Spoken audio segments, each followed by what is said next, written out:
Previously on Dark Heresy. How did we come to this?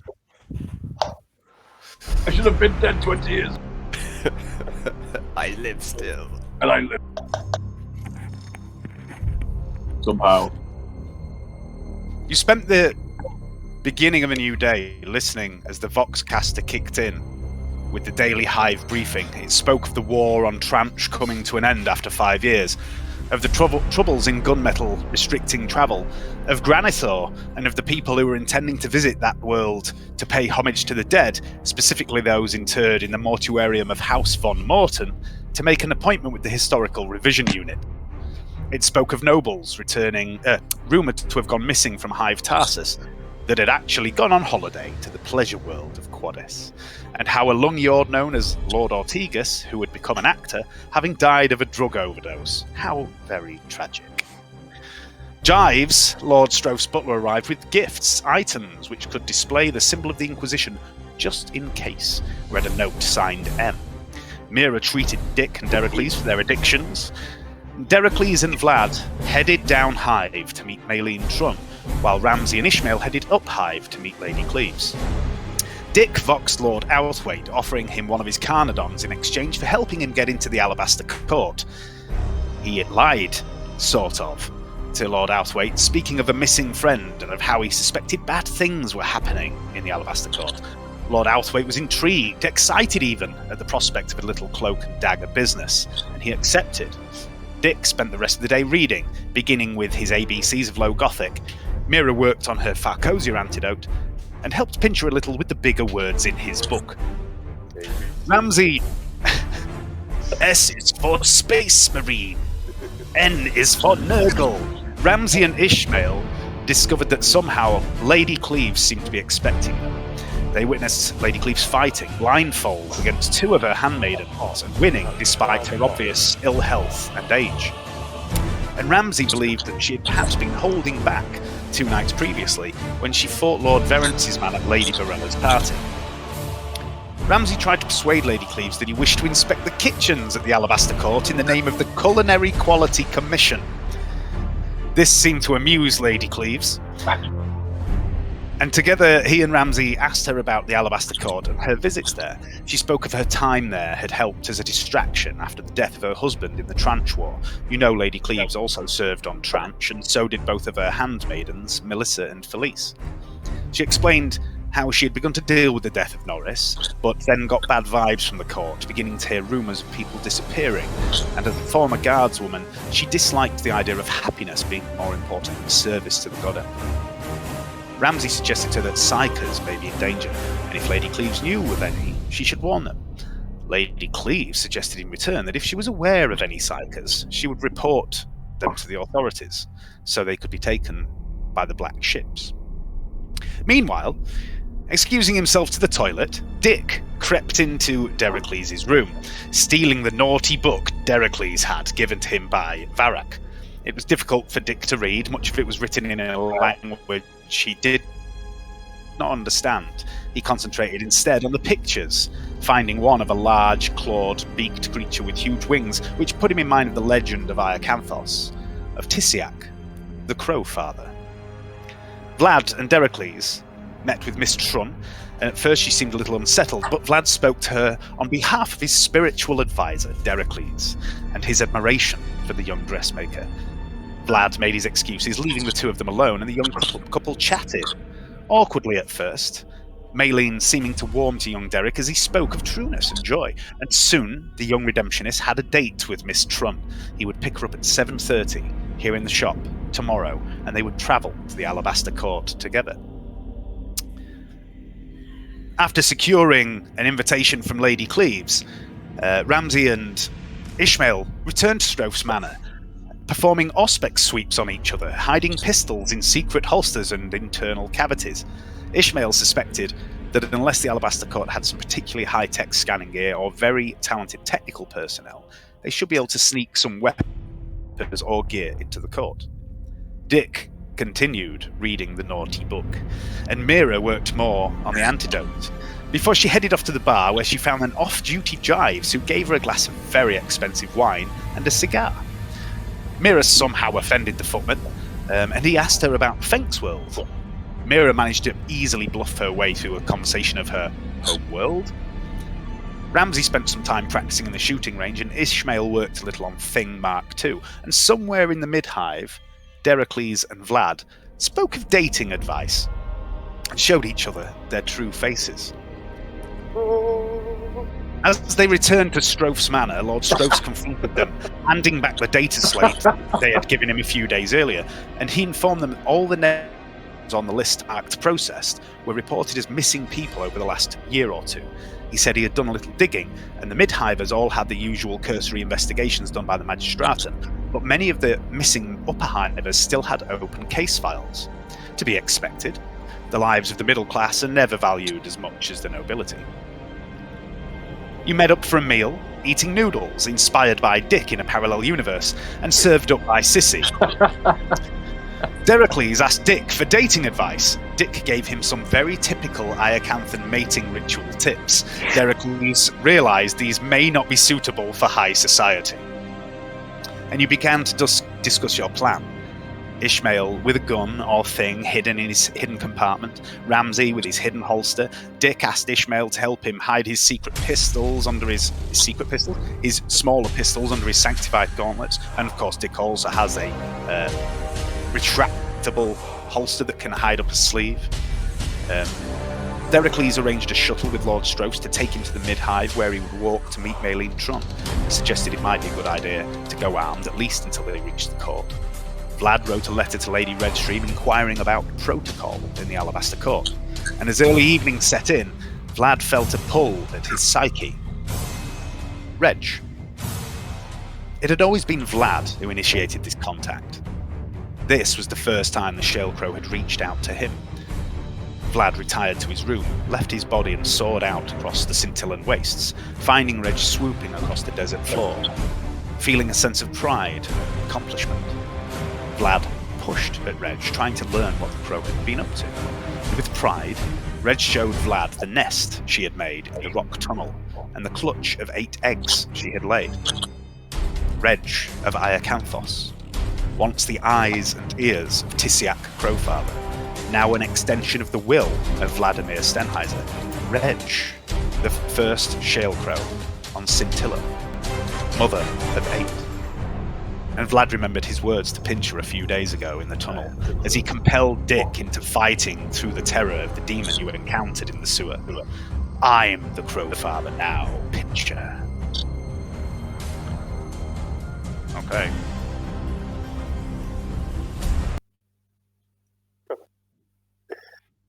Mira and Deracles. You were still -10 to all stats. Mira because you were a little bit drunk. Deracles because you're still a bit Farcosiad. It's Wednesday. The current time is around 5 p.m. The invites for the Alabaster Court are a little over 24 hours away. Vlad, as your words to Pincher echo in your mind, and you feel the presence of Reg by your side, you feel that Reg has grown stronger in some way, or your connection to her has. Something has changed. You can't quite put your finger on it, but it feels good to both you and Reg. Her pride at what she has done rolls off her in waves. The eggs. She has done this before, you realise. And you feel the emotions attached to these memories of hers. The fear that came alongside the act of creating new life. Fear of the will that ruled over her, taking the decision from her and forcing her to reproduce. But this time, you sensed the decision was hers.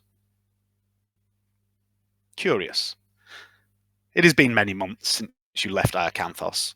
You know next to nothing about the physiology of this creature. Then you're no xenobiologist. How did she reproduce? Reg clamours for your attention, and in the past when you've communicated with Reg, you have pushed your will and your ideas into her mind, and she has responded with emotion and intent. But now she pushes into your mind. You hear her voice. Father is pleased, she asks, as she soars towards the city of Ambulon. Yeah, I'm going to send a pulse of affirmative information to her. Obviously, very pleased with the clutch of eggs. Excellent. Are they infertile because no bird? Bird can lay eggs, but they're not always fertile. Who knows? You don't know. What have you been up to with that crow? Must be a virgin birth. That's what I think. It's a miracle. Miracle! It's a miracle. Tisiak be praised. It's a miracle you got away with it.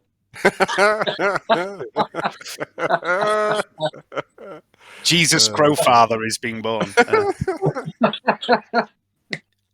A vast beetle-like machine striding across the desert wastes.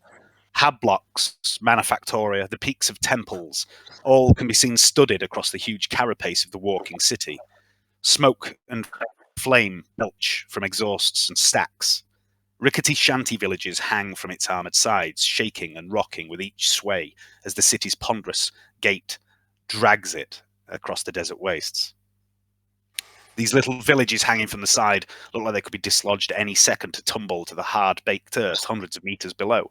And I've put a little picture in roll 20 there for you of Ambulon. The smell of hot metal, the acrid tang of burning promethium, the chemical reek of gallons of machine oil, and the stench of human living wash over you, carried through the senses of Reg. And Reg continues towards the city, awaiting your command. She has done as you asked. She has found Ambulon.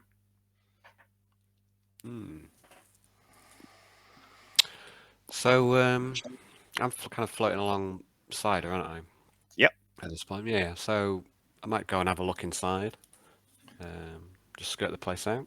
It is a vast city. It's not quite hive city standards, but it's probably comparable to something like London, riding around on the back of this massive armored beetle. Okay, so how's it work now that we've found it? Is there any way that we can keep tabs on it? As in, or do we need to? If sometimes I can port someone's mind. Yeah, you need to. Not necessarily knowing where they are. You know what I mean? As in, so. Yeah.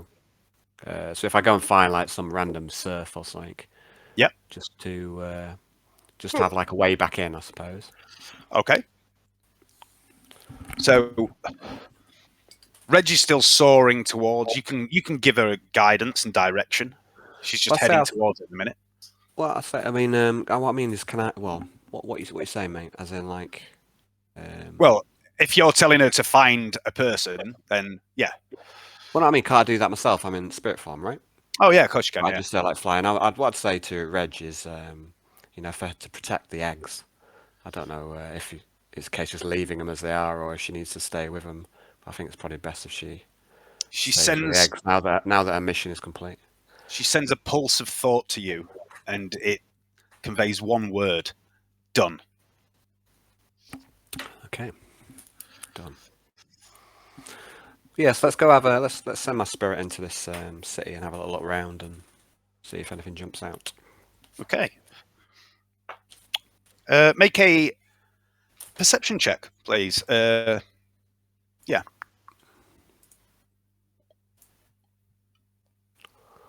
Perception.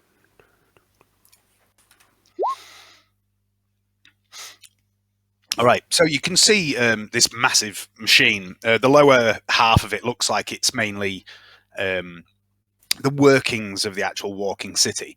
The upper half looks more like it's the actual city itself. You get the impression it's maybe not stratified in much the same way as a hive city. The top, the armoured carapace on top, seems to not be the wealthiest areas.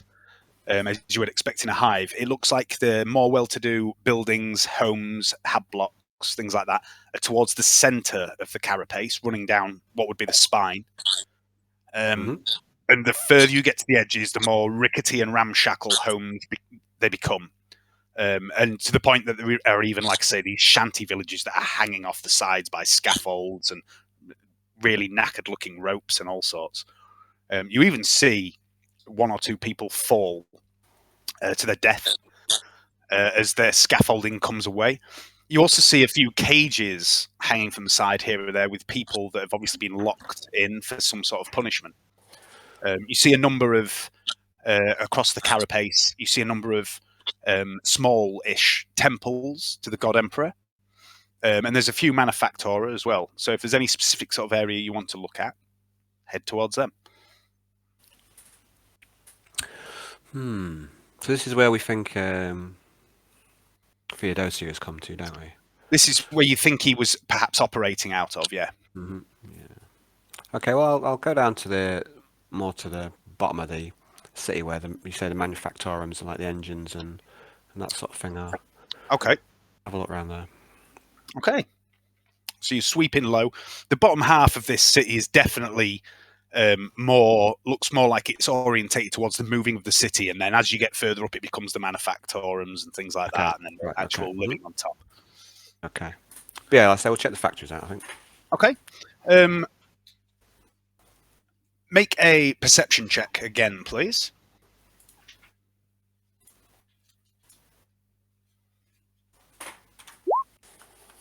All right. A lot of these factories look Back to the usual.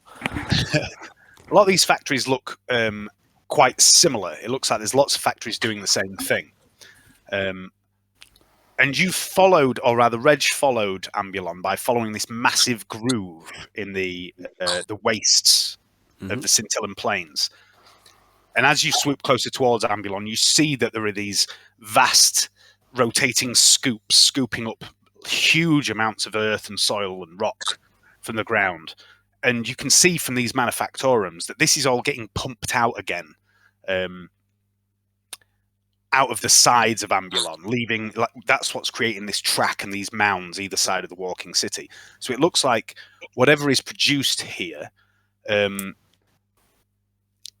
they are scooping raw materials up out of the earth, and these manufactoria are in some way turning whatever, or processing whatever it's scooping up that is of use, and then depositing the soil and the rock to either side.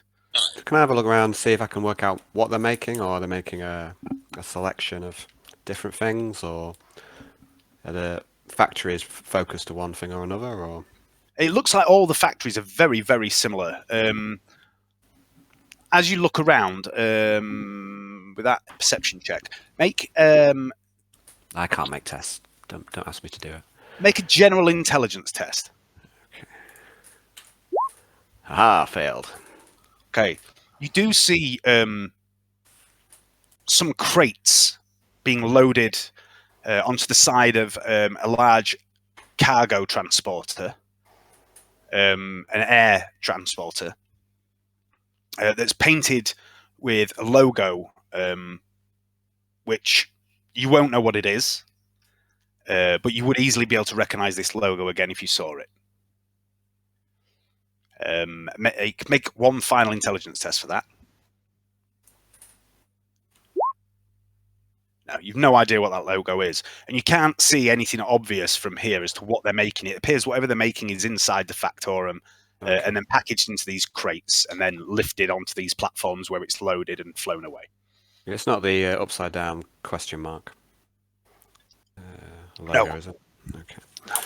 So what I'd like to do, like I said, this is the bit I'm not quite clear on. I know with sometimes I've like ported over to people. I don't necessarily know where they are, but I've ported over to their, like mine, let's say Lady Redstream. So what I want to know is there any way that I can come back here telepathically? Because obviously I don't want to leave Reg here.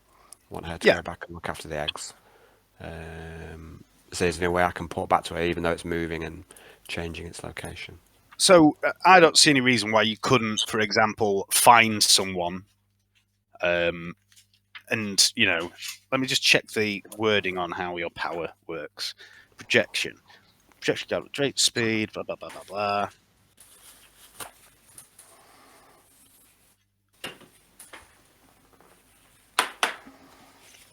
Allowing you to touch mines. We're a distance away.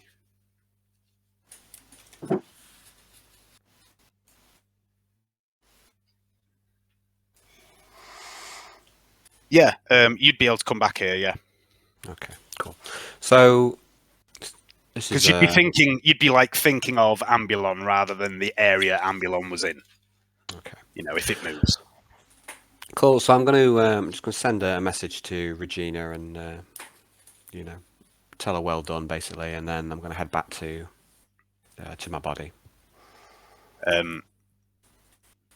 You feel this rush of warmth from her that she's pleased that you're pleased, and she asks you a question. Home, she asks. Yes, this is home. You get the sense that she's confused. So am I. So when she says home, is there any inclination to that, or No. is it a question? Is it a statement? You get the impression that she's trying to learn to communicate with you as best she can. Okay. I'm going to try and communicate to her that I'd like her to protect the eggs and stay with the eggs. She sends back, no, done. Okay. Okay, leave your fucking eggs in the desert. Well, I'll tell her to come back with me then and come back to the mansion. I'll try and convey that to her. Okay. I'll warn her to watch out for spinning turbine blades as well. Yeah, that was fun. Okay, so you're heading back to the mansion.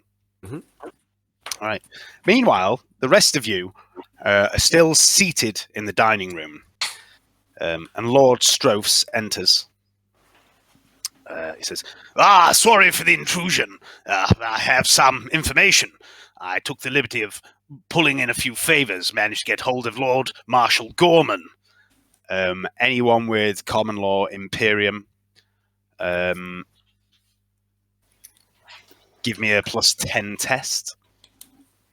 Or any other common law test that you think might be applicable. Common law Imperium. Common law Imperium. Doing it. I've got a common law Imperial Creed, that's it. The common law Ecclesia.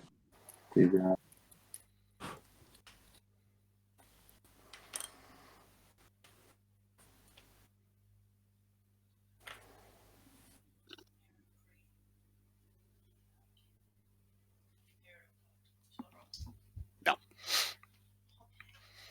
All right. Yeah. So I took the liberty of pulling in a few favors, managed to get hold of Lord Marshal Gorman. Foul-tempered old bastard, but loyal, pious, and he owes me. It might be nothing, maybe just a coincidence, but the missing files, the mid-hivers on that list, I asked Gorman to have a look at the case files. As I told Vlad and young Dericles, the mid-hiver cases all had the cursory 24-hour investigation and then were shut down, and the nobility cases are still open, presumably to appease the families of the missing, make it look like someone is still searching for them. But the Lord Marshal says that the files on the nobility are empty. No actual investigation has taken place. He said he would investigate, but I told him to hold off. He isn't happy about it, but he'll do as I ask. Don't want him ringing any alarm bells, do we? He gave me the names of the investigating officers. And guess what? Each of them is named in the other list you had, the one with the strange codes next to them. My goodness. You all right there, Dick? Yeah. Revelation for Dick. Dick's read a fancy book and adopted a fancy accent. My goodness. Goodness gracious. Goodness gracious. No, I don't know. I've been mixing my accent up too much. No, it's gone. What's your keyword for getting into Dick? Hayden?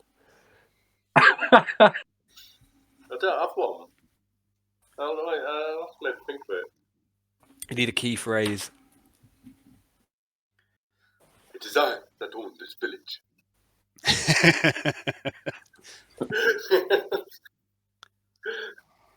All right. So Vlad's on his way back.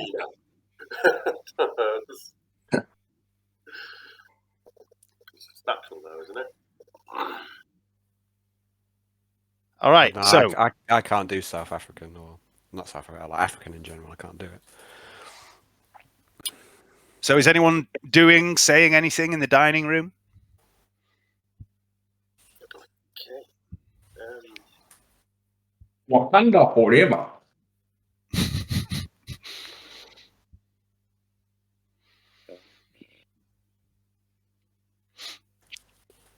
Okay. Lord Strofe just wanders off then. Sorry.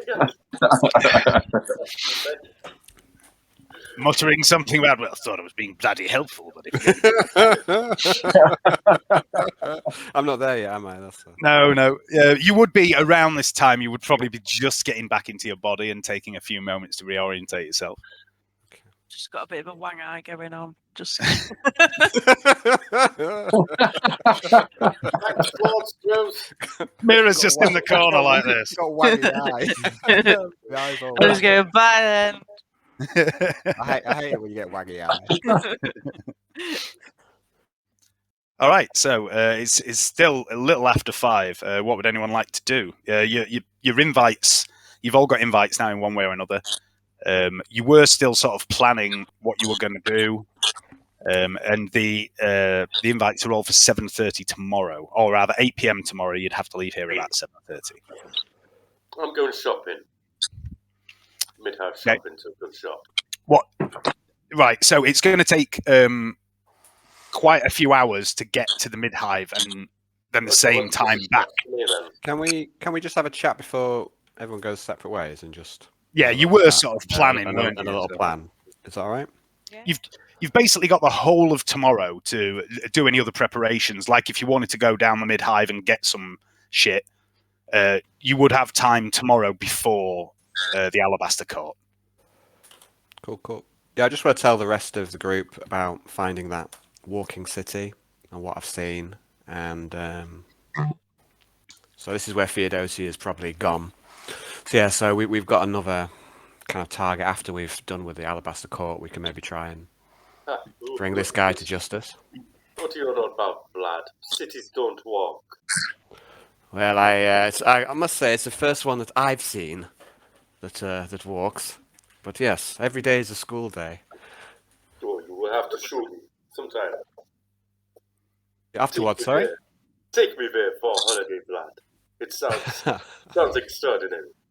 Well, I don't know if it'll be so much as a holiday, but our enemy, the one that you faced, the cyborg, he's out there, I think. Yeah. This Theodosia. I would still like to go. Sounds I think- mind-blowing. Yes, but one target at a time. We're going to go to the court, the Alabaster Court tomorrow. I'm going to take the Theodosia's bolt pistol, wear it on my hip, and just see if anybody recognises it. See if anybody goes, makes That's Is it. that I don't know, are we allowed guns in there? I'm not sure we are we? You know you're not. No, you're not. You know that you're not. You know you're allowed bladed weapons, and that's it. So have we decided? Am I allowed an eviscerate? No eviscerators. No grenades. No eviscerators. What's that, Ed? Bladed weapons? Have we decided on who's taking what in? So obviously, Ramsey's got his secret pocket.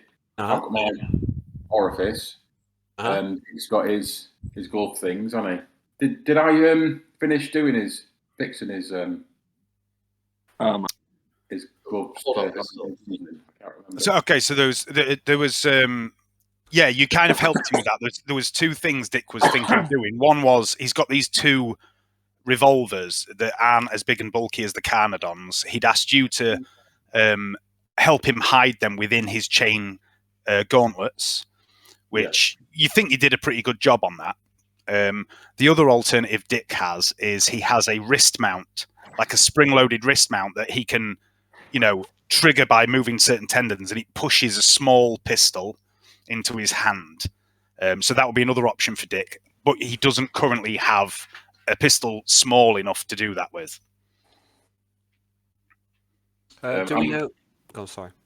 I'm taking Thing in with me. I decided we're taking Thing. Yeah. I think that was what we decided. Is that you would hide him in your special place, and then we'll let him out when we get in there. So what we need is some hard evidence on these guys. At the minute, all we've got is like circumstantial. So we need to get some hard evidence. And I think things are great. Yeah, see, You know, maybe a great way of getting that potentially. You just send him Yeah, off while we're doing other things, and maybe have a little look around where we're not supposed to be. What about that sort of I was device? thinking also you can record audio, can't you? So Yep. What about a picture recorder inside a book, like that I could wear on my hip or something like that, or on the front, like a holy book? Yeah, I mean, Put some sort of. I think does anyone have a pic recorder there? I mean, I've not got one myself. Maybe Strofe we might could have. ask Lord Strauss. Oh fuck! Strofe might have one. I don't know. We've got one in the group. I don't But know. if we had one, like maybe insert it into a holy unassuming like book or something like that, and have like on the bind, have it on my hip, and then there could be a camera on the bind on the spine of it, small camera. Let me see how many eyeballs I've got. I'm not thinking. That's key importance. That's it. We need to know the correct number of eyeballs. We want to have too few. Yeah, Where are we? That would be disastrous. That might be a subtle way of doing it, because it's one on the hip as well. It could be adjusted as well. It's a book. It's not an item. It's something normal that a cleric would carry. Yeah, but I'm thinking, so I've got 8 infrared eyes, Huh? and I think I have some spare parts. Mm. Where are we? Where's my spare parts? Drink stirrers with eyeballs. I don't know. I mean, we presumably we are going to go through some scanning. So whatever we do, it needs to be subtle. I think if it's going to Definitely be going to scan us for small enough, weapons. though, So. if it's going to be small enough. I've got a pic recorder actually. Oh yeah. Yeah, there we go. Cool. Maybe try and make use of that. Yeah, can have a go at do what Derek thought. Maybe take it apart, add it to one of his books on his hip, and we could. Let's say so. We need some like concrete evidence on these guys. So if we can get maybe like a couple of ways of gathering that. Just come back to your original question. We're just checking what we're taking in.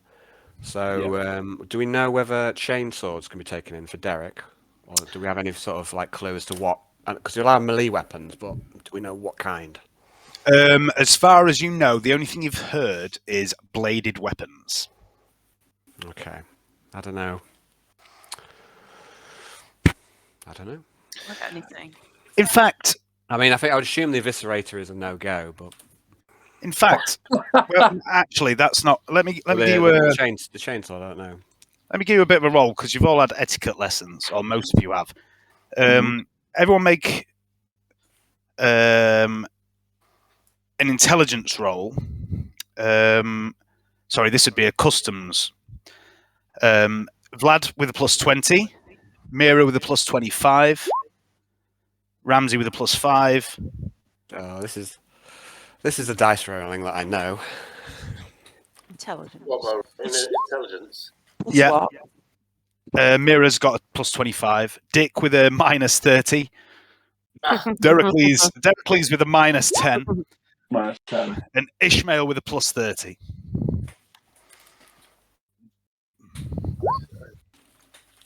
Severely failed.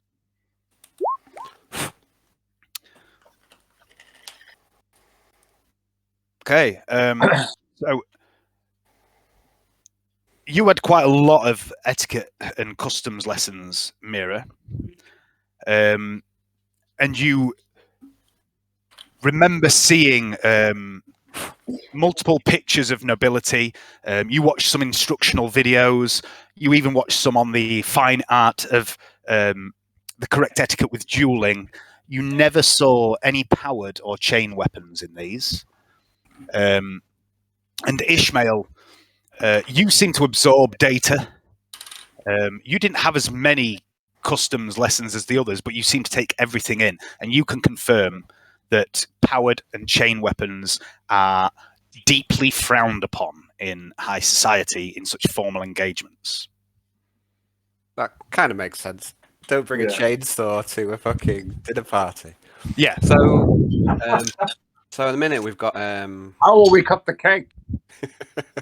So the minute Ramsey and Pincher.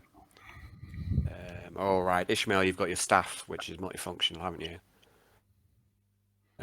So you're all right. So we're looking at something for Dericles and for Mira. I've got a scalp So- taker. I've got a scalp taker revolver. Might be small enough for somebody to conceal. Maybe It's a standard size revolver. right. Well, The two- we were talking about getting some small pistols as well, weren't we? So that's something Yeah. we could maybe do if that's because we're on about getting some of those for Pincher, weren't we? When I do this video recorder in a book, can I not cut out some middle of some pages? Yes, So that would be.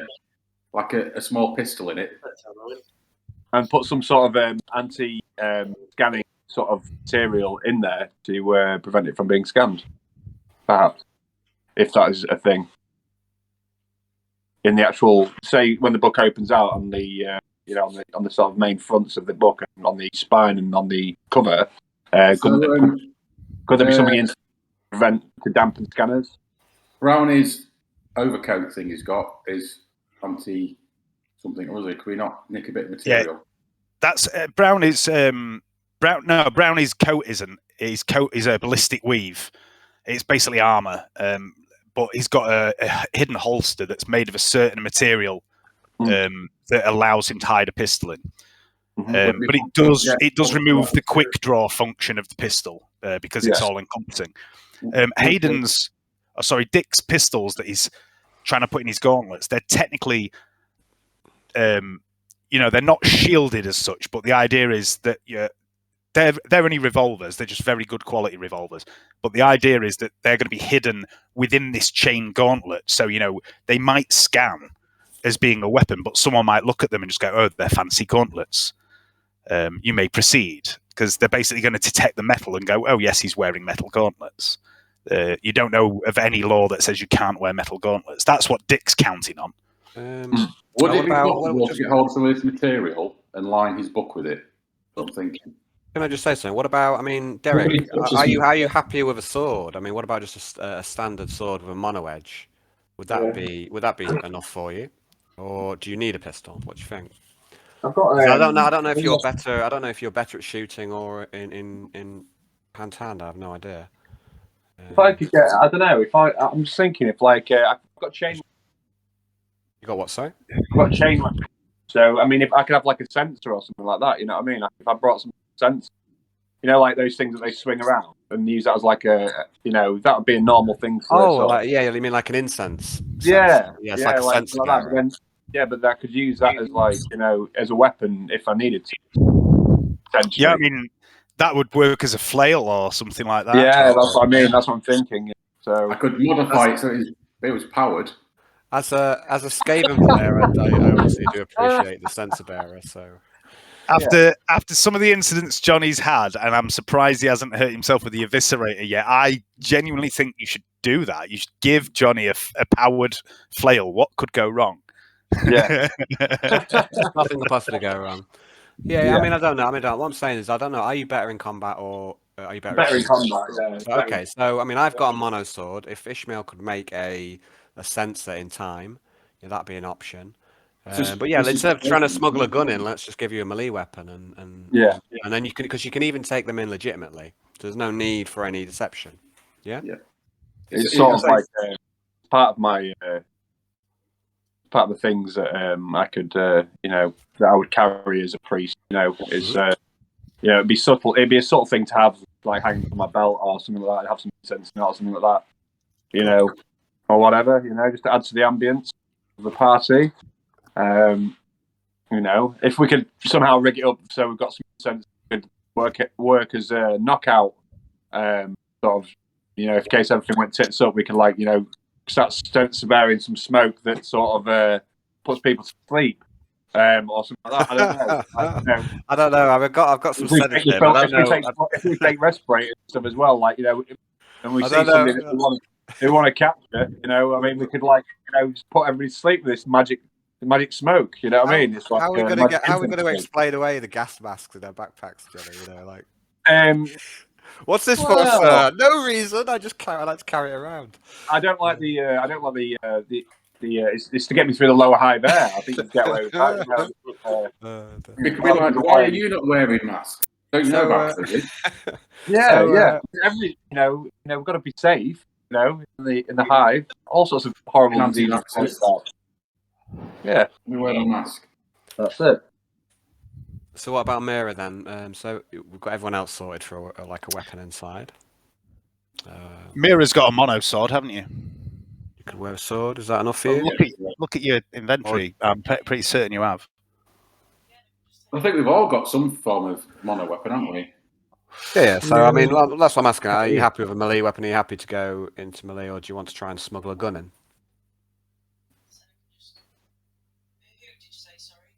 No, sorry, I can't hear you. I can't hear you very well, Leanne. I don't know. I was hearing you before. Oh. Oh yeah, that's fine. To me just now. Yeah. Like, do you want to take a sword in and go hand to hand if it does go to combat? Yeah, do you want to try I'll do that. A pistol in? Yeah. So just take a sword in. I ain't got much place to smuggle anything. Okay. Well.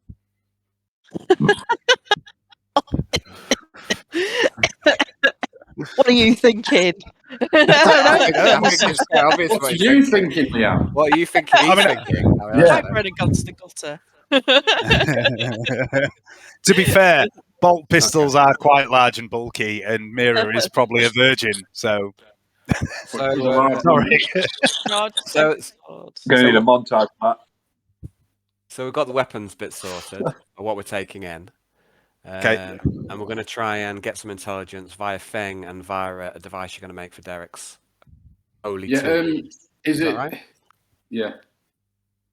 I say I've got some info. I don't know how much time I've got enough time to give more than one person a pick recorder or something with my balls. Can take them apart. Well, I mean, I don't know if we need too much. I mean, our word will go a long way. We need something concrete. So I think maybe like Thing and a recorder on Derek should be sufficient. Should be enough. Okay, yeah.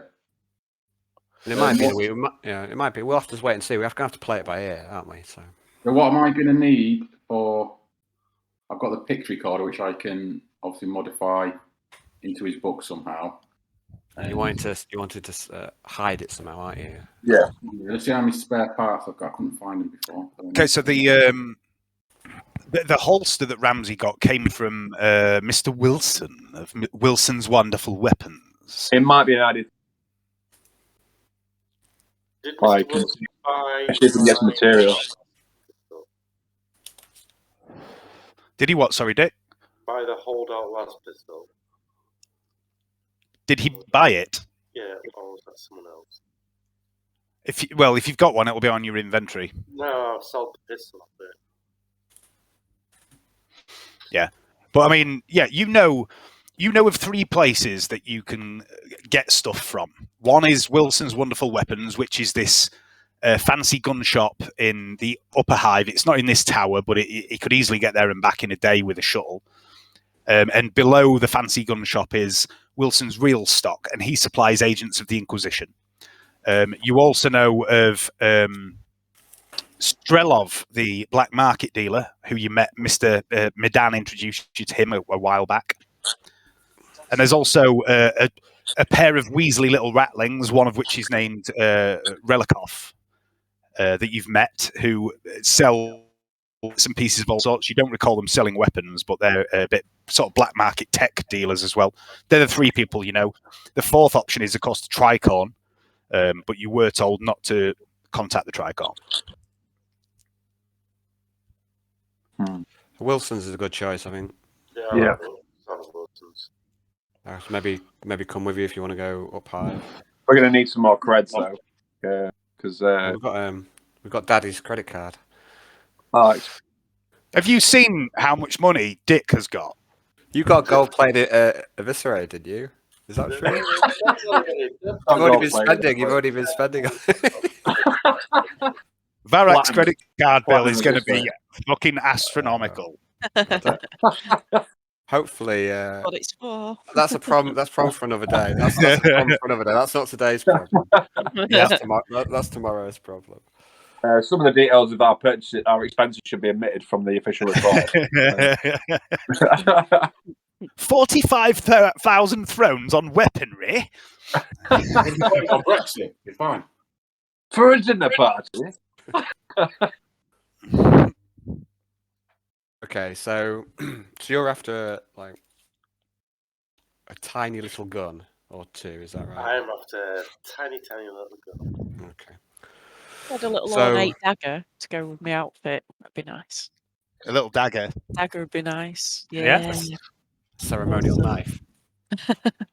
Yeah. Cool. Okay, so I think we've got as much of a plan as we Okay. could, really. I've think got a so. couple of questions for you. Okay. First of all, so Vlad is going with Lady Redstream.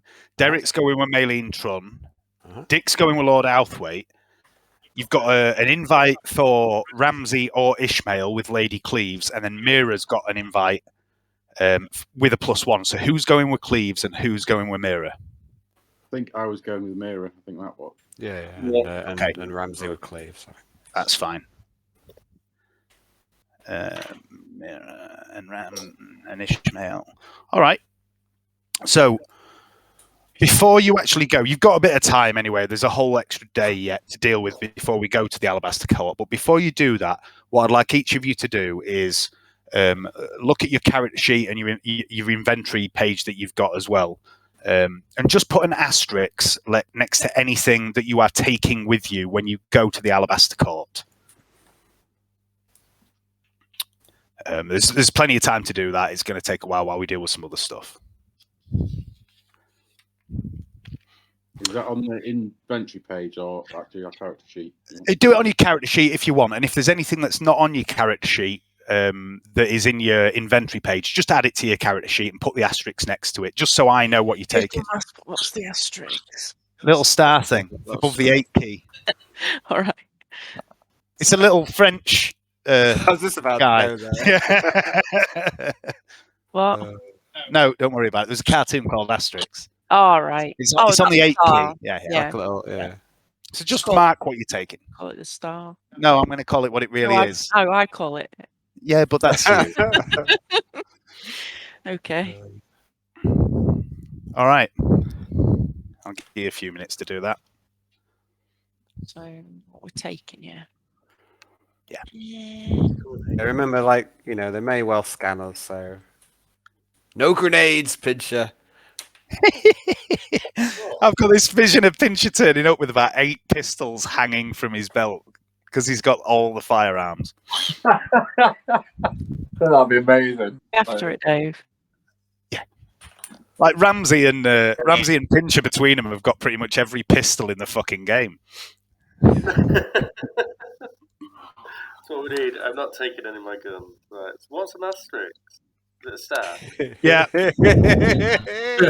Delightful. Yeah. One thing I'd like I'm to really add, impressed. I'm really impressed that a third of my players don't know what an asterisk is. I did English. It's been a while. I mean, okay, so I'd like to see if I can get a com bead off of Stroph's, because I'm sure mine blew up ages ago and I never replaced it. Yeah. Okay. Yeah, he will have a com bead that you can have. Yeah, there's no need to, unless you want to role play with him. There's no need for you to. No, I'm fine to skip that. He's an ex-naval man. He's probably got all sorts of bits and pieces kicking about. Cool. So yeah, it's probably going to go to violence at some point, but we just need to try and wait until we've got something concrete to prove. How big is this mantle shrine that I've got? Is that big enough to fit a weapon? It's like a fucking great big shoulder-mounted miniature imperial shrine that sits on your sits across your back. It's huge. Should I be able to fit like a pistol in there? No? Where? I mean, you could I thought probably. You didn't need a pistol. What are you saying? I thought you was going with me. Pistols at the moment. You could probably, if you could make a cavity within it, you could probably hide a pistol in it. I don't know. I think But it's made of wood. It's made mostly of wood. There's a few bits of metal on it, like a little bronze Aquila and things like that. I think that's going too full on first date. So I think I'll not take. You've seen these sort of people in 40k, Johnny. You know the I priests know. have the massive fucking ridiculousness. the bullshit attached to them. That's what it is, basically. Extra bullshit. Yeah, You know what I it's mean? the burden of Throw the faith. enemy. It's supposed to represent the burden of faith. You know, the weight that they carry and all that sort of shit. I'm all about the joy now. Yeah. Joy of not carrying. What's Venator Blade? Venator Blade. Your Venator Blade is a blade that's built into your. It's built into your arm. And it's is it powered? I can't remember. I don't think it's powered, is it? I think it's just really sharp. Yeah, it's like basically almost like a punch dagger that comes out of your arm. Yeah, so I think pretty much I've got that much stuff. It's going to be a pain in the ass to Asterix, I think. But basically, just what I'd wear on my armor and such forth, my weapon, and then thing, and shall I take the scanner as well? I've just put thing on there for you, an asterisk stick. I don't know. I don't know if you can get away with that or not, Ed. I am a tech priest. Is that just normal tech priesty attire? Yeah, it's certainly most likely for you to be able to get away with it compared to anyone else. Yeah, I think I'll take the scanner, the Or specs. specs, that's the one. I can take the chainsaw with me up until the point when we get there, and then. Well, where would you leave it? At the cloakroom. At the cloakroom. No, that kind of that. I don't know. I'm not sure. I'm not sure. Don't know. Makes sense. Please take my coat and my eviscerator. Yeah. It can be dangerous walking. Yeah. Very dangerous. Huh? I don't consider this to be over case of safety. So I shall bring it.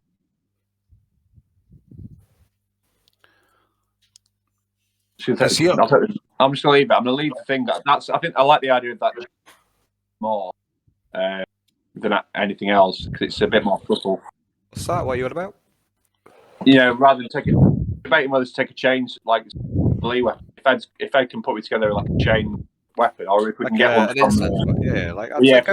from Wilson, like that would be excellent.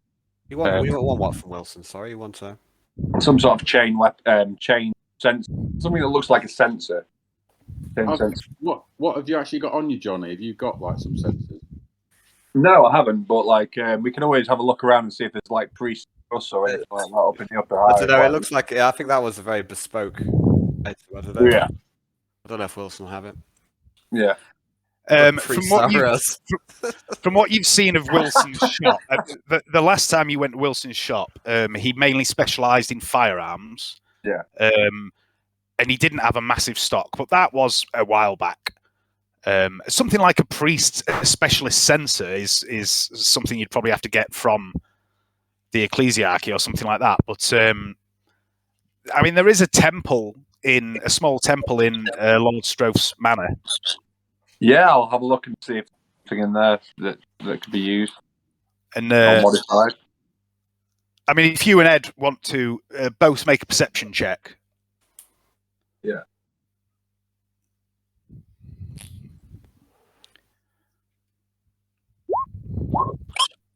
Hey. There is an incense burner in the temple. Maybe Ed could turn it into a weapon for you before the party. It wouldn't be a particularly complex weapon. It would basically be a primitive mace/flail type weapon. But you could probably do something with that. Mm-hmm. Just a thought, Johnny. Have you actually got that as a skill?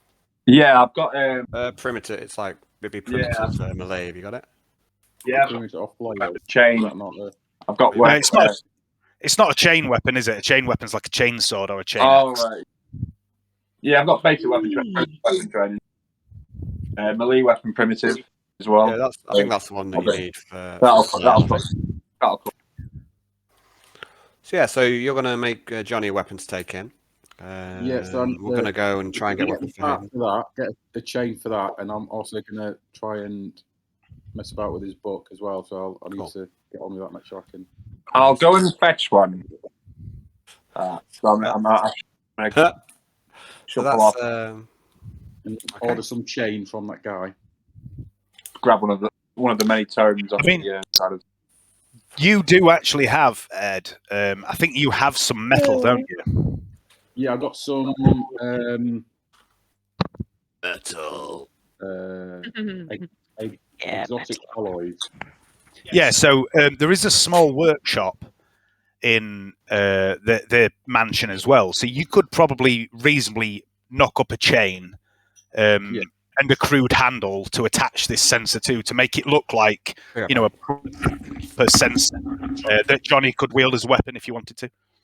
Yeah, we'll do it that way. That seems the easiest Yeah. way of doing it. Yeah, you wouldn't need any extra stuff for that. You could make it out of the bits and pieces you've got. Yeah. With it being a fairly simple weapon, it wouldn't take that long to make. I need to acquire some incense, some description. Is there any? Yeah, there's some in the incense burner. Excellent stuff. And you've got 24 hours, Ed, and in that 24 hours, you actually only need to sleep for 4. Or not even sleep, just sort of chill. So you could spend a lot of time working on these things if you wanted to. Yeah, Johnny, can I have the book you want to use then? For this, Yeah, I've come back with like A to Z of the hierarchy. I've memorized it already. Here you go, Ishmael. Have you are you giving him one of your books? Yeah. Because I think you've got a couple, haven't you? Yeah. Or have you? Am I thinking of something else? I'm not going to use my naughty book because I've got a date, so I don't really need that anymore. So I'm not even going to check to see if it's there. No, you don't actually have a book in your inventory. No. I was making out, but there are. I mean, you know, if you ask Lord Strophs, he would happily give you some sort of tome of some kind that he's got kicking about. To work on. Yeah. Yeah, that'd be cool. I'll do that then. All right. Okay.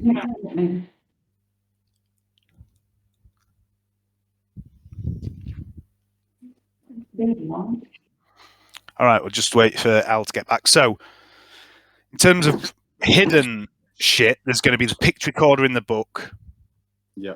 Thing in a cavity. Yeah. Dick, are you going to take those smuggled revolvers, or are you going to try and get a hidden small pistol? I'll take anything unless it goes into that clip. Yeah, okay. Yeah. All right. Okay. The other thing to remember as well is that if you do get into a fight and other people have weapons, you can always take theirs. Yeah. Plan. Assuming that they have weapons and that you get in a fight. Yes. All right. So you've been discussing this plan for a while now, and Jives appears in the dining room and, excuse me, sirs, Madam Rains, and he comes over to you, Vlad, and hands you a note and then makes himself scarce. Okay, I shall peruse the note. Is it from Lady Redstream? It is. And it says, "My dear Vladimir, no need to make excuses to contact me. I look forward with great anticipation. Oh, God. I look forward with great anticipation to our meeting tomorrow evening. Fear not, having seen how you conducted yourself at Lady Barella's soiree, I have no fears that you will embarrass either yourself or I. The Alabaster Court is not some stuffy church or formal ball. It is a place of joy and happiness. There are a great many diversions and distractions, entertainments, fine foods, wonderful drinks, treats and delicacies. As it is your first time, I expect a counsellor will offer you a private counselling session to discuss your path to trueness. They tailor each member's plan to their own needs and desires. It's quite wonderful. I personally look forward to my exaltation massage. They have this most wonderfully skilled masseuse servitor. Oh, by the way, I acquired the items you requested. I do hope we don't get into any trouble taking them in.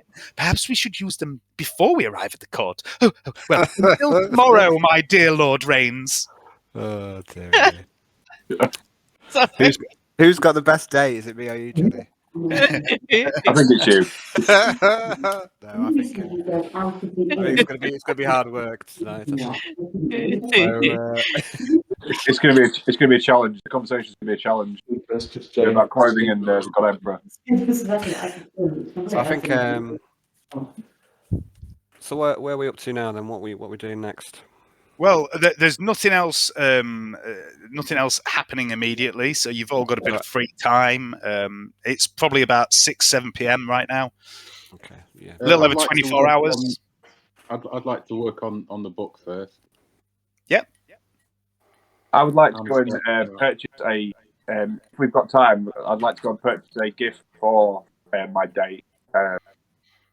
You know, Well, like I say, you've got a full 24 hours. So tomorrow you've actually got a whole day where you've got nothing planned. If you wanted to go somewhere, I'm going to do that because it's. I don't know. I don't really know much about this stuff, but I figure a gift might lead to. I don't know. I don't know what it is. All right, so flowers, pre-gilt flowers. I don't know. Maybe.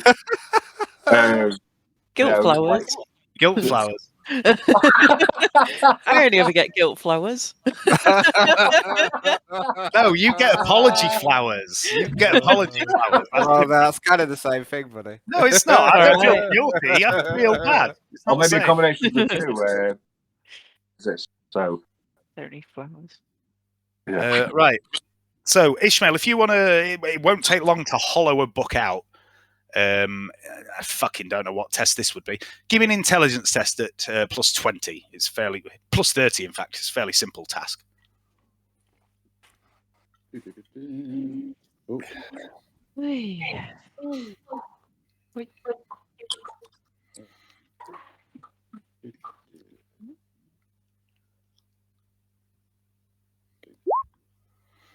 Okay, yeah. So, yeah, using your Venator blade, you easily carve a hole into this book. Doesn't take that long.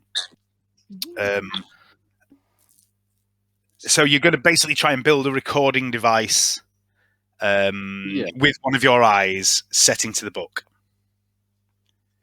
Yeah, I think so. All right. I've got spare part and whatnot, so will it be Braid Smith? Smithing is more like melting down and shaping metal, isn't it? And it's not really armorer. I suppose it kind of is. Yeah, fuck it. Give me a number of trade armor rolls. It's going to take a number of hours to make this. Yeah. And like I say, you've got basically 20 hours before the party because you don't need to sleep as much. You estimate that making this device out of the bits you've got will take you about 10 hours. Okay. So we'll stick 4 hours rest in there somewhere as well. Yeah. So give me 10 trade armor rolls at plus 10, please. Okay. First one. Ooh, very good. Three.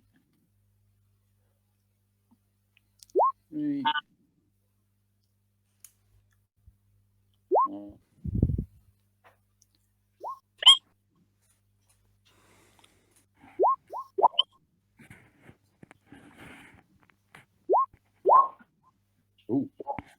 Tricky stage. Yeah, that was That was making the eye look normal rather than terrifying. Yeah. Ooh, got a natural one. Oh, the best. Followed up by a 7-degree pass. Yeah. So no other rolls are required. You got a natural one. It doesn't take you as long. It takes you 8 hours.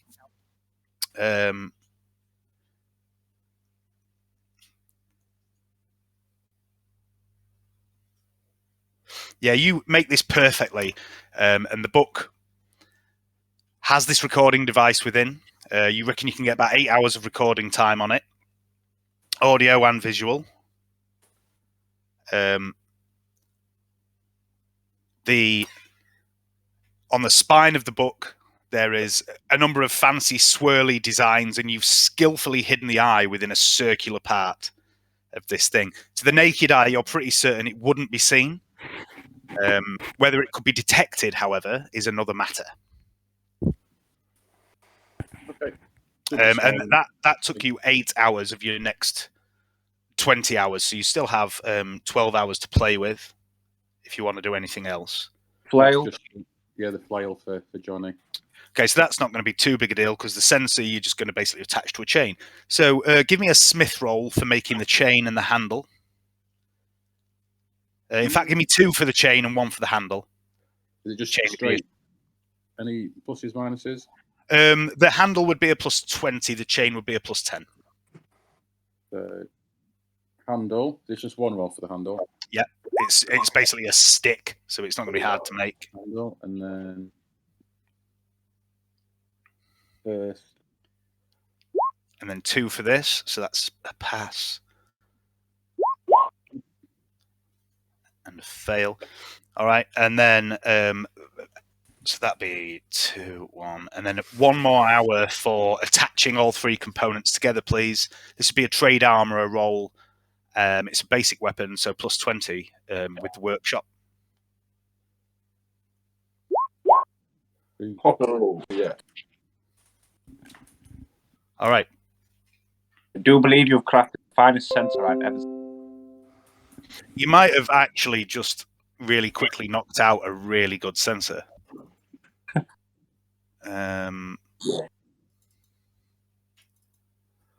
Microsoft account problem. Go fix yourself. All right.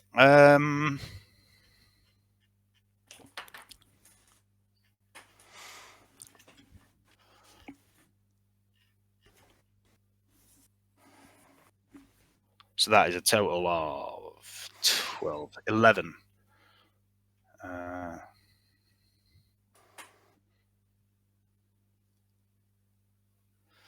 Yeah, you've made a good quality flail, basically. Good work. So it gives you plus 5 weapon skill. Also, that'd be awesome. I would like skill be for that. I would like you, Ed, to roll a D10.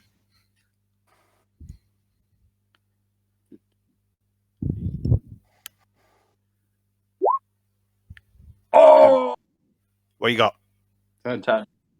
Oh, That's what I was saying as well. okay. Oh, Because yeah. this is a bit of an improvised weapon, it might not be as good as that would normally be. Yeah. But we'll see what you roll, and I'll see if it would apply. I would like you to roll 3 D10s, please, Ed. 3 D10s. Mhm. 25. Fucking hell. What you got all individually? 9, 8, 8. Re-roll the second 8, please. 8. 10. Oh, Yes. All right. man. Actually, some of this makes a bit of sense. I accidentally made a power flail.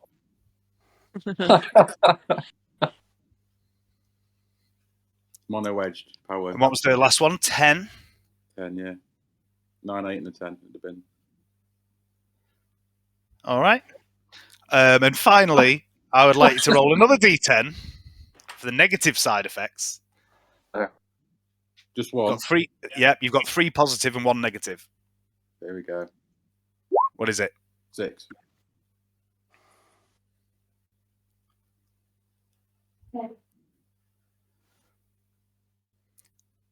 All right. How Dericles died. I will add this to your inventory, Dericles, at some point. But what you now have is a good quality incense-emitting flail. It gives you plus 5 weapon skill. Due to its incredibly well-made chain by Ed, It cannot be destroyed by parrying power weapons. On a critical roll of a 10 for damage, you also inflict toxic damage from the incense within it, as long as there is incense burning within it. It can also be used as a thrown weapon. However, the side effect is if you do critical damage, it does 1 less than usual. Okay. Oh well. Well done, Ishmael. Excellent work, Ishmael. Nice. Can I give you, Dericles, a couple of vials of sedative to chuck in with the incest if you want? Just have like a sleeping. I don't know if you got any. Yeah, have you got any, that's like, a good idea. I don't. Well, if you got, I don't know if you got any filter plugs or anything. It might not work. So yeah, I maybe wouldn't we can get recommend. I wouldn't doing it recommend without them. putting it in all the time, but as a Yeah. half action, you could add the sedative to the incense and just see what happens. Yeah, but yeah, like Al says, it might be a good idea to have flugs or something when you're doing. Yes, let's do that. We can pick some up. So Okay, so we'll see what we can do. Okay. yeah. With including your 4 hours rest, Ishmael, you've still got 8 hours before the party. But I'm going to go back to other people and I'll come back to you, okay? Yeah. Because it is getting towards night, so I'm going to assume that your next 8 hours are tomorrow. Yeah. No. Is anyone else doing anything that evening while Ishmael's doing all this shit? I'm going to look up dating etiquette for the first millennium.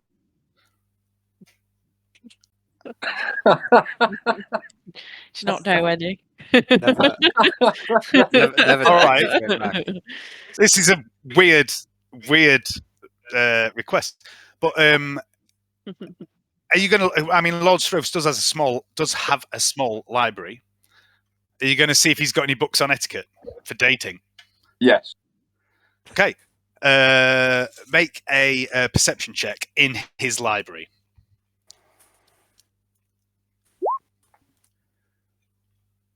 So you have a good look round. You don't really find anything. You get the impression that most of the books here are military histories, tactics books. There's a few as well, religious texts, history books, things like that. But I would also like you to make a search roll while you're in the library. Right. Yeah, you have a good look round. Okay. Hey. That's still a fail. Oh yeah. 0.1 degree. Frivolous use of fate points. Yeah. Oh no. Yeah, you don't find. Oddly enough, in the library of a former naval captain, you do not find any books on dating. Curses. I shall just have to rely. But you were so close to a successful search roll. I mean, you know, you might not have found a book on dating, but you might have found something. But who knows? Okay, so anything else, Dericles, you'd like to do this evening? It's getting towards, mid-evening now. I would like. You are going to have a full day tomorrow to fuck about and do whatever you want. I'd like to pray to the God Emperor's guide and help on my date. Because you're gonna need it. Mm-hmm. All right. Realistically, you've probably got about another 2 hours you can do stuff before you need to think about resting for the night. I'm gonna do some press ups just to try and press her. Bulk myself up a little bit.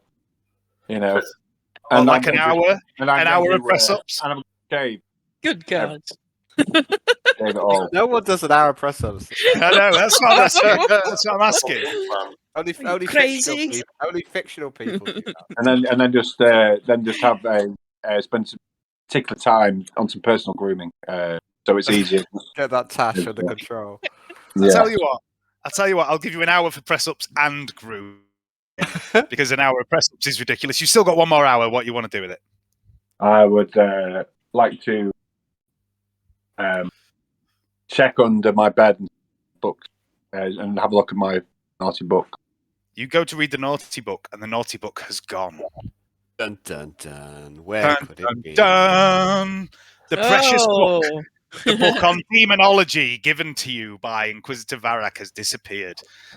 And you remember the words he said to you as he gave you this. Guard this well, Dericles. The knowledge within this book should not fall into the wrong hands, but you have the strength of will to not be corrupted by it. Really? Yeah, that's what he said to him. Oh, bugger. I'm gonna then say a quick prayer. Gotta guide me, help me to get my naughty book back. Frivolous request to the Emperor. I'm sure he's got time to answer Dericles' prayers. I'm sure the Emperor is well up for helping you find a book on demons. All right, that's Dericles and Ishmael done for the night. Vladimir, you've got like 3-4 hours or something before you need to get some rest. I'll go speak to Pincher first. Pincher, my good man, are you there? I can't see your face. Yes, man, I'm here. I can't see your face, Pincher. What? All right. Scary. Hey! Oh, that's what it is. That's why he's been hiding. I had That's suspicions. much He's better. hiding because he hasn't got his headset on. He's being naughty. Pincher, I like to look a man in the eyes when I'm speaking to him. Yes, man. What do you want? Did you say you want to go up hive tomorrow? Get yourself some new weapons. Yes, man. I was hoping you'd teach me a bit of etiquette at that shop where I like to see. What is it? That wondrous man with the Wilson. wondrous shop. Wilson, Wilson's good wondrous man. good man, reliable man. But yes, I shall go with you tomorrow if that is your desire. Oh, that would be my desire. That's Keep you out of trouble. When do I get in trouble? Very good. Okay, so I'm gonna pat my blood brother on the shoulder and wish him well. I'd like to. I think I'll head off to my room afterwards. Hmm? So See yes. you later. Good later. Good later. That's not a thing. Good later. That's not a thing. Yes, Fair bye. Fair bye. Fair bye. I shall see you tomorrow. It should be a jolly jaunt out to the upper hive. Well, I can't wait. Okay. I'd like to spend the rest of my time, please. Go back to Ambulon, is it? The walking city? Yeah. I just like to spirit walk out there, start at the very top, and just start going level by level. Take my time, trying to map out the walking city. Okay. That's what I like to spend the next 3 or 4 hours on. Okay, so cast me a spell, please, Alan. So I'll do an invocation first. Yep. Spirit walk is 21.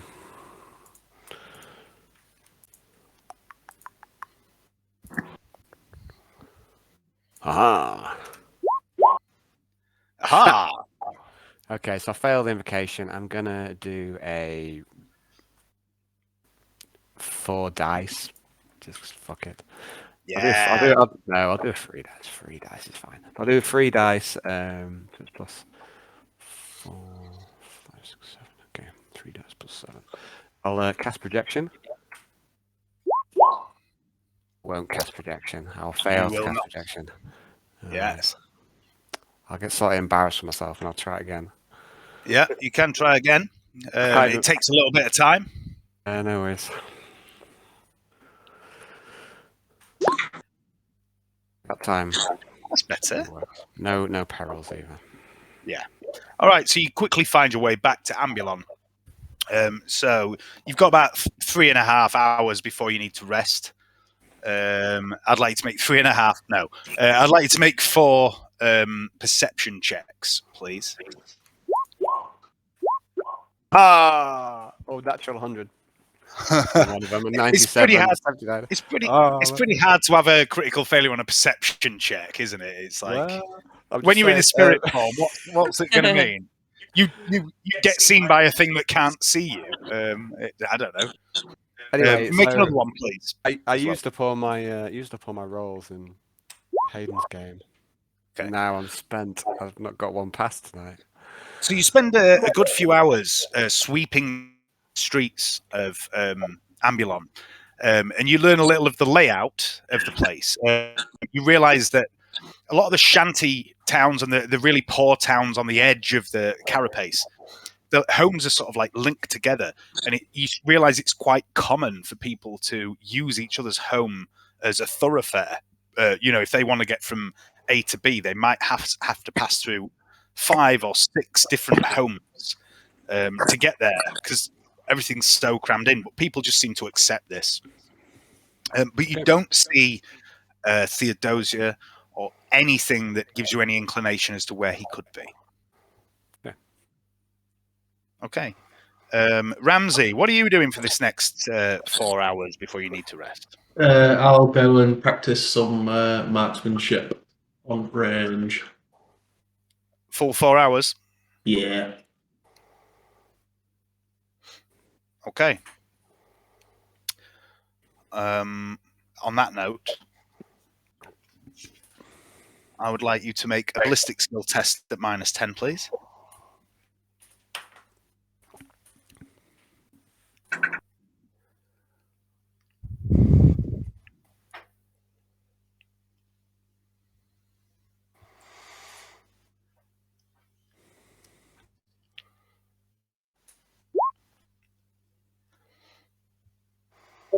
Good. You feel like this time that you've spent lately in the range has really started to pay off. Your little shooting at the targets has always been accurate. You've always been a good shot, but just lately, you've started putting rounds through the holes left by previous rounds in the targets. You're getting a much better shot. Mr. Pincher, Yes. what would you like to do for these 4 hours?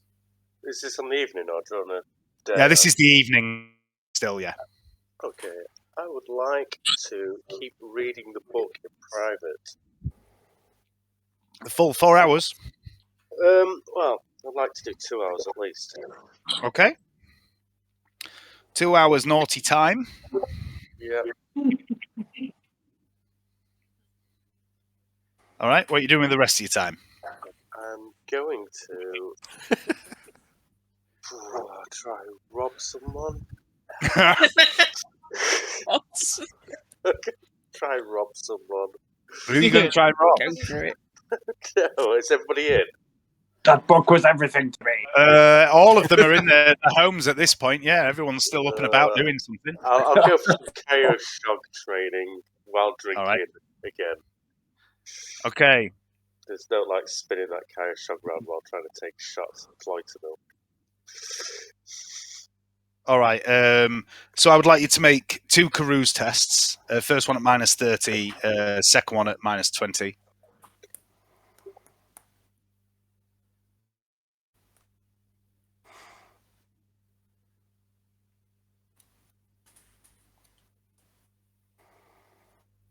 First one with a +30, yeah? Sorry, +30. Yeah. Oh, do you have Carouse? No, I don't think so. No. So yeah, first one at +30, second one at +20. Leon, could you do the honours, please? Yeah. Yeah. Okay. Okay. I think I do actually. Okay. All right. Yeah, so you spend a couple of hours drinking whilst swirling your KO shog while Ramsey plinks away in the background. You don't get particularly drunk. You were maybe a little tipsy by the end of it. Thank you. Yeah, you think this progress is all contributing. And then finally, on this evening, Lady Mira Rains, what are you doing for the next 4 hours? Are there any like hairstyle shops? Ha Or blushing? You're totally bald. I know. What do we have to do to change my I hair? need a wig. Do I Stat. have to grow it out? to my world. I could have a wig. There's a few things you can do. You could grow it, you could have a wig, or you could have implants. It's the 41st millennium. They could even increase the rate of growth of your hair with genetic modification. Been thinking of changing it. Getting the classic bob. Yeah. Bob. Oh, the old sister of battle, Bob. Yeah. Could I inquire about like places where there would be? Yeah. Who do you want to ask about that? Who are you going to inquire with? Where are we right now? You're in Lord Stroth's manor, aren't you? I could ask him. Is he about? I mean, he's not really one for hair, but Julia maybe. I'll ask Julia. Yeah. Okay. What are you saying to you? Find Julia. What are you saying to Julia?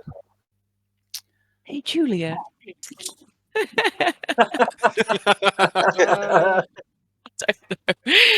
Are there any places about where a lady can do her hair? She looks at you. She looks at you curiously, and says, "Well, yes. However, I mean, we could perhaps. I mean, how much? It depends how quickly you want to have hair to do something with. But I know a very good stylist. We could take a trip tomorrow. I'm sure they'd see us if I made polish my head. Well, I could. I'm sure they could do something for you. Fine wax buff.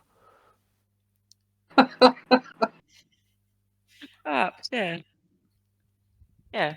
I'll have a venture out. I'll ask her about that. And then, yeah. In the meantime, I'm going to practice my singing. Okay. So Julia rushes off to make you an appointment for tomorrow. Excellent. Julia makes hair appointment. Wow. And then this is proper mission prep. Spending the rest of the time singing. Singing, yeah, just warbling away. Where are you? Where are you singing in the mansion? I don't know. Is there anywhere? So you've got your own room. Yeah. There's the mansion's massive. There's a temple. There's the foyer. There's the dining room. There's all sorts of places. Singing the temple. Yeah. What are you singing? Do some religious hymns. Some hymns. Hymns, yeah. And I hear this just as I finish saying my prayer to the God Emperor at the time. It's a sign. But what sort of sign is it? What sort of sign is it? Let's find out. Mira, can you? It's a bad omen. The omen's bad. The singing. Mira, I'd like you to make 3 performance rolls, please, at plus 10 each. Hello. Because you're in a temple. Hello, puppy. Hello, puppy. Preston.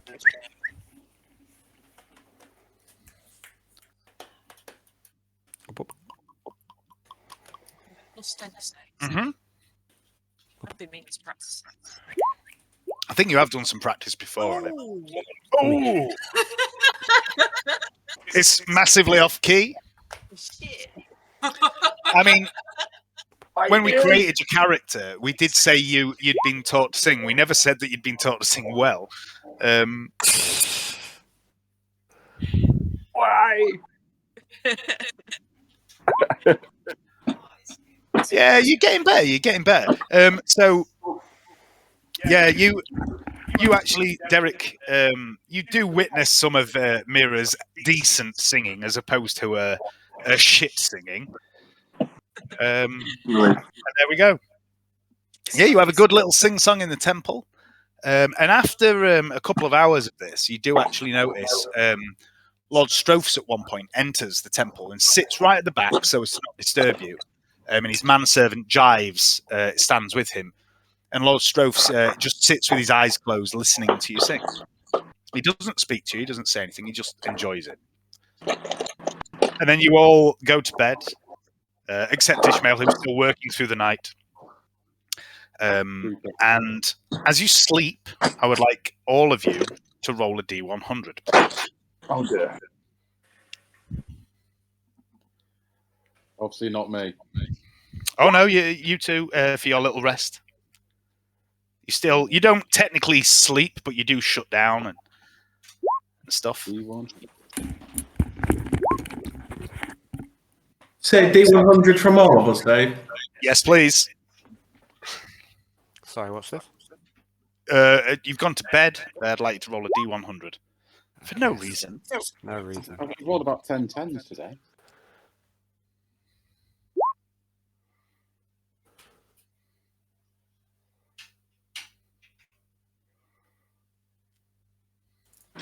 Brownie's another nightmare.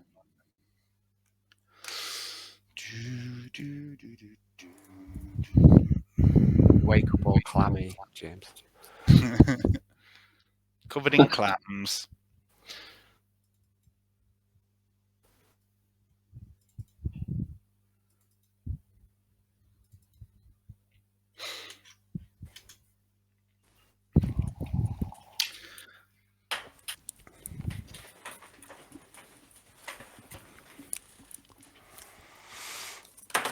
Oh, shit.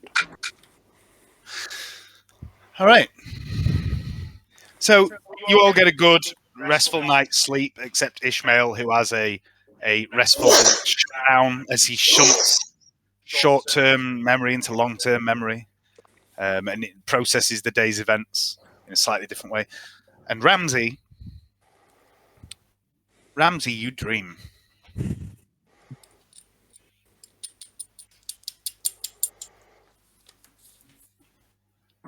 You dream of the days when it wasn't a constant battle for survival. Perhaps it's the restfulness of the manor that does this to you. You dream of the days where you found well-shielded, easily defensible areas on the hulk known as the Bell of Purgation. They didn't always stay like that for very long, but you relished those moments where you could. You grew up in the company of the soldiers of the 115th Tolsith and the surviving crew of the vessel known as the Acolytes Undying. Those that survived the ill-fated jump into the warp when the Gellerfield failed, hurling the ship out of the Empyrean and fusing with the Bell of Purgation, the vast space hull. And the people that you grew up with, these survivors, they told you stories in those peaceful moments. And they trained you to be like them, fighters and survivors. And you've become aware that you seem to have gaps, holes in your memory of that time. But as you sleep, fragments keep returning. And tonight, it is the memories of the good times that return. Well, as good as they could be growing up in such a place. You recall a man named Denier. He had been the first officer of the Acolytes Undying. But he had taken charge of what was left of the crew and the Tolsith, and everyone had begun calling him captain. A good man, a strong leader, he commanded the respect of all, even the guardsmen. And he took a shine to you and the others like you, the other ratlings. The Acreage was an old vessel, built with unusually narrow service tunnels, and he told you how your people were accepted aboard the ship and worked servicing equipment. Few full-blooded humans could crawl down those tunnels unimpeded. And he told you a little of your mother, how he didn't know her well. She had, after all, been an abhuman of much lower rank. But as you got a little older, he told you one day of how he came to find you, alone and screaming, a newborn held in the arms of your mother. She had died giving birth to you. But then a few years later, Daniel told you another story. And he told you the truth. And you remember this truth now in this dream. He told you how, after the Gellerfield failed and the Acreage became fused with the Bell of Purgation, the captain was missing, and he and a few armsmen had tracked him with what was left of the ship's systems. And they had found him in the Gellerfield chamber, a hole from a high-caliber solid round in his skull. Your mother lay nearby, dead, still cradling you, and it looked as though she had just given birth, with the captain present. And she too had a similar wound, shot in the head, point blank. and on the floor between them lay a 2-inch long piece of metal, the very end of the barrel of a high-caliber hand cannon. The severed end still glowed hot where something had seemingly cut it off, and there was blood on the deck nearby, but it hadn't seemed like it had come from either the captain or your mother, but a third party. And there was something else too, something wriggling on the ground in a puddle of strange, viscous, oil-like material. Something that resembled a worm, metallic. The deck and one of the walls was missing too, as though something incredibly hot had just sheared away a large portion of the room. The edges of this plating, like the barrel of the pistol, glowed white hot. And the Gellerfield panel, he told you, had been sabotaged. What happened to the acreage was no accident. And the worm, Ramsay, you had forgotten his description of it. But now you remember, and you have seen such things since. A writhing mass of millions of worms, metallic in nature, taking bipedal forms as they stomped across the cargo bay, as Medan carried you to safety. The stuff of nightmares, the beasts from stories told to scare children into behaving. The maggot men cometh.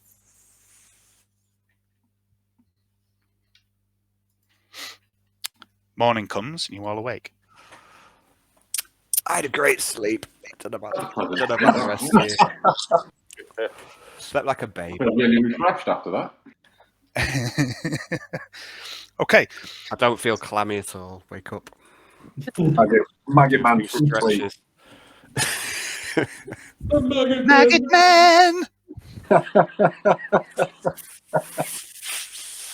And for some of you, and I'm assuming some of you will know who I'm referring to, not a fucking word. Well, I think I've seen him, haven't I? Although I don't know if I saw what he was made. You've had other dreams about these massive, bulky men made of metallic maggots clambering across the cargo decks. They chased you for a few days just before Gallows and Medan rescued you from the Belapagation and dragged you away. But you don't remember the whole event. No, You've had a few dreams about these maggots. we saw what's his name from the other RPG, like in some kind of limo. Good memory, James. Yeah. Yeah. Yeah, and didn't I see what he was made of? That was in this roleplay, I think. Yeah. Yeah, it was. Yeah. You did see him. Medan was with you when you saw him. Yeah. Yeah. He was a bit of a sinister gentleman whose skin didn't seem to quite fit him. I wasn't sure if you'd remember that. Well done. That was a while back. That was a lifetime ago. I didn't put a bullet in him there. Yeah. That would have been interesting. Okay, so the next morning, it's around 8 a.m. You once again find yourselves in the dining hall of Lord Stroph's. Ooh, Sissy has served up a bit of a breakfast buffet this morning. Oh, lovely. I brought all sorts of kind of food for you, Jets. There's a huge bowl of hot, sweet-smelling porridge. Oh, Some small cakes, bowls of fruit, a stack of some kind of pancakes stuffed with eggs and meats. Lord Stroph's eats with gusto. He's a large man with a large appetite. I don't recall. Leanne, are you getting excited about virtual food? no.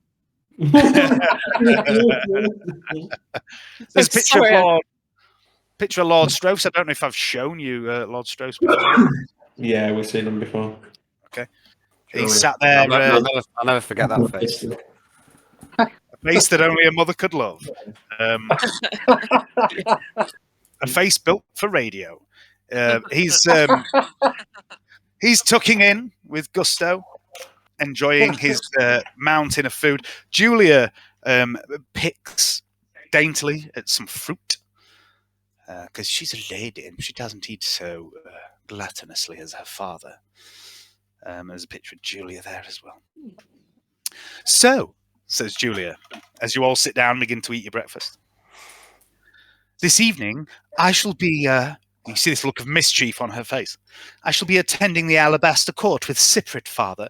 I may not return until the early hours. Lord Verence pauses with a spoonful of porridge halfway to his mouth. Still hanging around with that fop from Tarsus. What exactly are his intentions towards you, daughter? Why, father, whatever do you mean? Cyprit and I are friends, and he needs a friend right now, after what happened to Mr. Thespis and everything. I would like everybody to make a scrutiny test.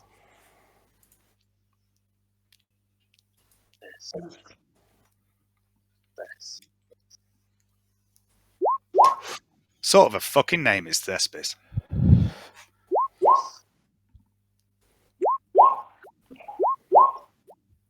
Scrutinize them. Well done. Vlad, Mira. You've all Never got heard of shit him. scrutiny as well. Vlad, Mira, and Ramsey. Where's that? You notice at the mention of Mr. Thespis, Julia looks a little sad. And also looks a little annoyed at Lord Stroph's questioning. Mhm. And Lord Strophs continues and he says, yes, I'm sure he is absolutely besides himself with grief. Anyway, I forbid you from attending that place tonight. You said you would have no part in it after Sire went missing, and I know you well enough to know, Julia, that you realize you are only interested now because you think there might be some, and he glances amongst the six of you. He says, excitement. Oh, father, come now. I'm not a child. You can't forbid me from... Yes, I bloody well can. I'm the lord of this house. I could have you locked in the brig. Julia laughs. Says, oh, father, you are silly. You aren't in the Navy anymore, and I am not one of your ratings. Ratings, Julia. They are called ratings.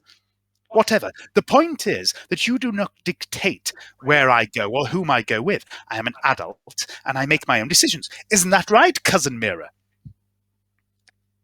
Yes. She grins at you. Lord Strophs looks angry at you. And besides, if there's any trouble, who better to be with than our guests? Julia, these people are involved in very dangerous work. It is not a game, despite what you think. Oh, I know, father, but surely I'll be safe. What do you say, cousins? And she looks between you, Mira, and Vlad. You'll look after me, won't you? Yes, join us. I'm going to say. I'm going to say we might need every pair of hands inside the Alabaster Court. We won't need to look after Julia. We'll look need after her to Julia. help us. Join us.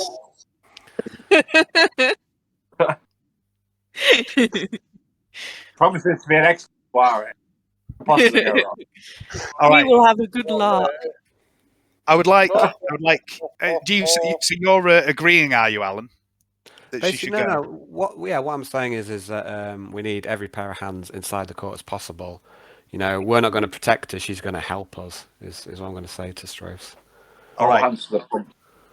I would like you both to make a charm test, please, or dear. fellowship, whichever's highest, charm or fellowship, at +10. Uh-oh. Uh-oh. Where is it?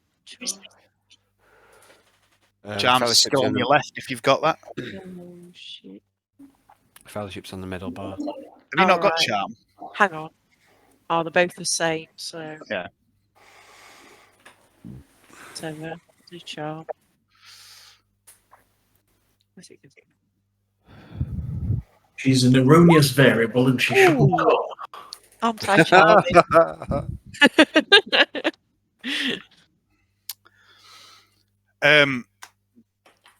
He looks between Vlad and Mira. He looks at Mira's keen, yes, you should come, comment. And he looks at Vlad's mention of how, she won't just be there to be protected, she will there to be of use, and he seems a bit dubious. And then he turns his attention to Dick Pincher. Hey man, what do you want? And says, Pincher, if my daughter comes with you to the court tonight, will you look after her? Oh, yes. With all my heart, Look after her, don't you my worry about brother. Oh, he'll look after her, all right. I will take very good care of that fine thing you got a daughter. Fine lady. By all accounts, my lord, she'd be in good hands. Make a straight charm test, please, Dick. What? Okay. Trying to charm anyone? It's okay. He will trust me. He's taken a bit of a shine to Dick Pincher. We don't know why. Oh, I'm going to re-roll that. Mm-hmm. Can't be failing a charm. Do it. Oh, no! Embarrassing. As you say, you'll take very good care of her. Maybe it's the wry grin on your face. But he says, absolutely not. So, daughter, I forbid you to attend. Do not test me. And you see she cowers a little in the chair and says, fine, as you wish, father. And then he stands and turns to leave, obviously annoyed. As he's about to leave the room, you hear a voice play from the Vox speaker. Attention, all residents of Hive Sibilus. The following is a mandatory information broadcast on behalf of the Adeptus Administorum.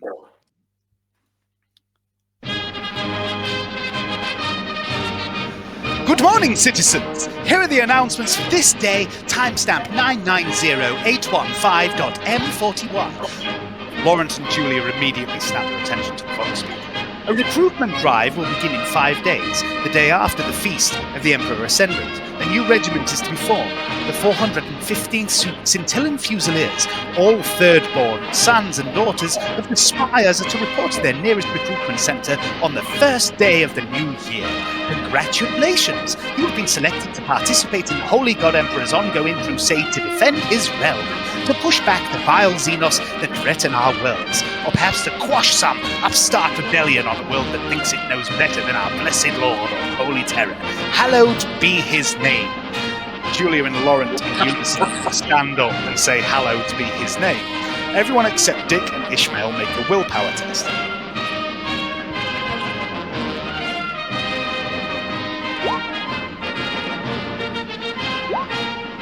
Hallowed be his name. Stand up on the Sonic floor. Okay. After selection, you will undergo a 3-week training regime before boarding a blessed void craft for transportation to Redacted. Oh, what in the blazes was that for? Well, I'm just reading what's written here, aren't I? Well, I didn't bloody well write it, did I? Well, I imagine it was Mr. Winslow. He usually prepares the announcements. You hear the sound of booted feet stomping away. Apologies, dear listeners. Sector Governor Lord Marius Hax would like to put to rest rumours of a dozen black ships being seen leaving Scintilla's orbit last week, heading off in many different directions. Lord Hax reminds all citizens that all vessels of the Imperial Navy are grey in colour. There are no black ships, and all vessels leaving Scintilla are to follow precise flight paths out of the system to the Mandible Point, not just scatter off willy-nilly in any direction. Utter nonsense. Silly rumours from obscura adult spacers and those who have spent too long in transit aboard trade vessels, and they should not be paid any heed. If you encounter anyone spreading such rumours, please report them to your nearest Adeptus Arbites precinct immediately. Gunmetal City makes the headline again. Rumours of a large number of the Scintillan Protectorate were sighted being loaded into atmospheric vehicles described as gunships before heading east. Speculation is rife they are heading to Gunmetal City to deal with the crisis there. Lord General Killeen has issued a statement confirming that a single regiment has indeed been deployed to Gunmetal to help with the relief there. but he clarified that the vessels in question were non-combat vessels loaded with supplies and tools to enable our troops to begin clearing the way and reopen the highways. Reports of heavy weaponry being attached to the vehicles are utter nonsense. Sport now, and staying with the Gunmetal City, sort of. Last night's end-of-season Scrumble final went ahead, despite the Gunmetal Slingers being unable to travel to Hive Sibyllus for the big game. The Sibyllus Harriers instead faced off against a stand-in team comprised of volunteers from the low-security wing of Darius Incarceration Facility. The convicts played a hard game, doing the city of Gunmetal proud, but our own Harriers were victorious for the 15th year running, beating the Gunmetal Slingers proxy team by a score of 115-0, and setting a new record for fatalities within a single match, with the entire Gunmetal stand-in roster declared deceased by the end of the first half. Thought for the day. Hope is the beginning of unhappiness. The Emperor protects. Lawrence and Julia both stand and say the Emperor protects. Everyone except Dick and Ishmael make a willpower test. I was just saying to make the Emperor protect. Oh, Not really a willpower test. willpower. What wonderful news. Vlad, you stand and say the Emperor protects. Hold on a second. Oh. I'm going to use a fate point. I'm not Mira, having this Mira, mind control shit. Mira stands and says the Emperor protects. Oh. Okay, it's Thursday. I fear someone's up to some naughtiness. So, on the media system. It's the day Oh dear. of the Alabaster Court. At 7 p.m, a shuttle will be ready for Dericles. The rest of you will have shuttles at 7:30. You have the rest of the day to do with as you please. I'm just going to go for a piss. Okay. Oh, I've just been designing characters well with the bloody hero slot. It's quite addictive. Oh yeah. Yeah, I've been doing big more of a clan. I won't tell you who, but they're just more fun to make because they're not human.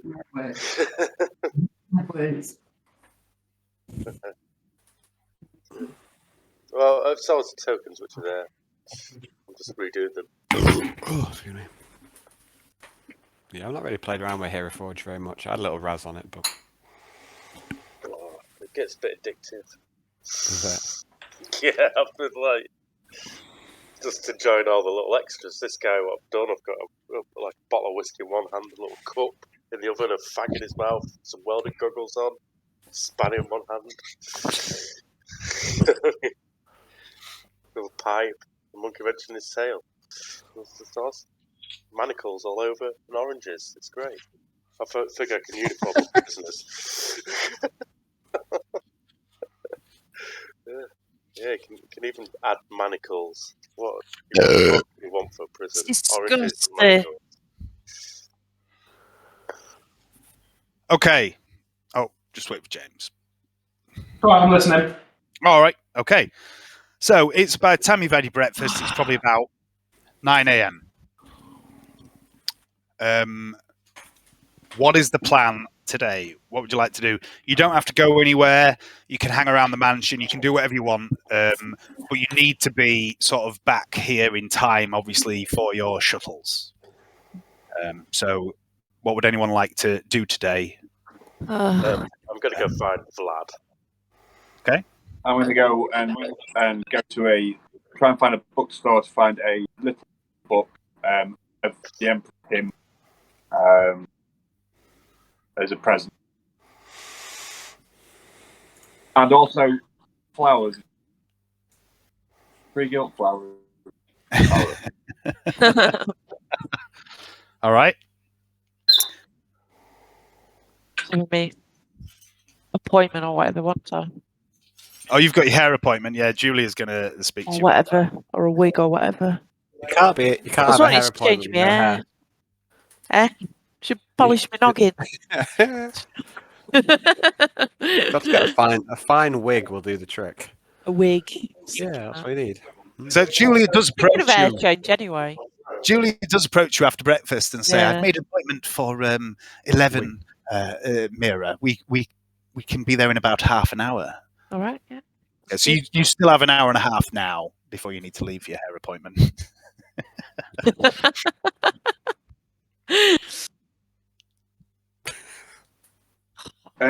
I'm just going to say if I see Julia in passing, I'm like, any word on the that little thing I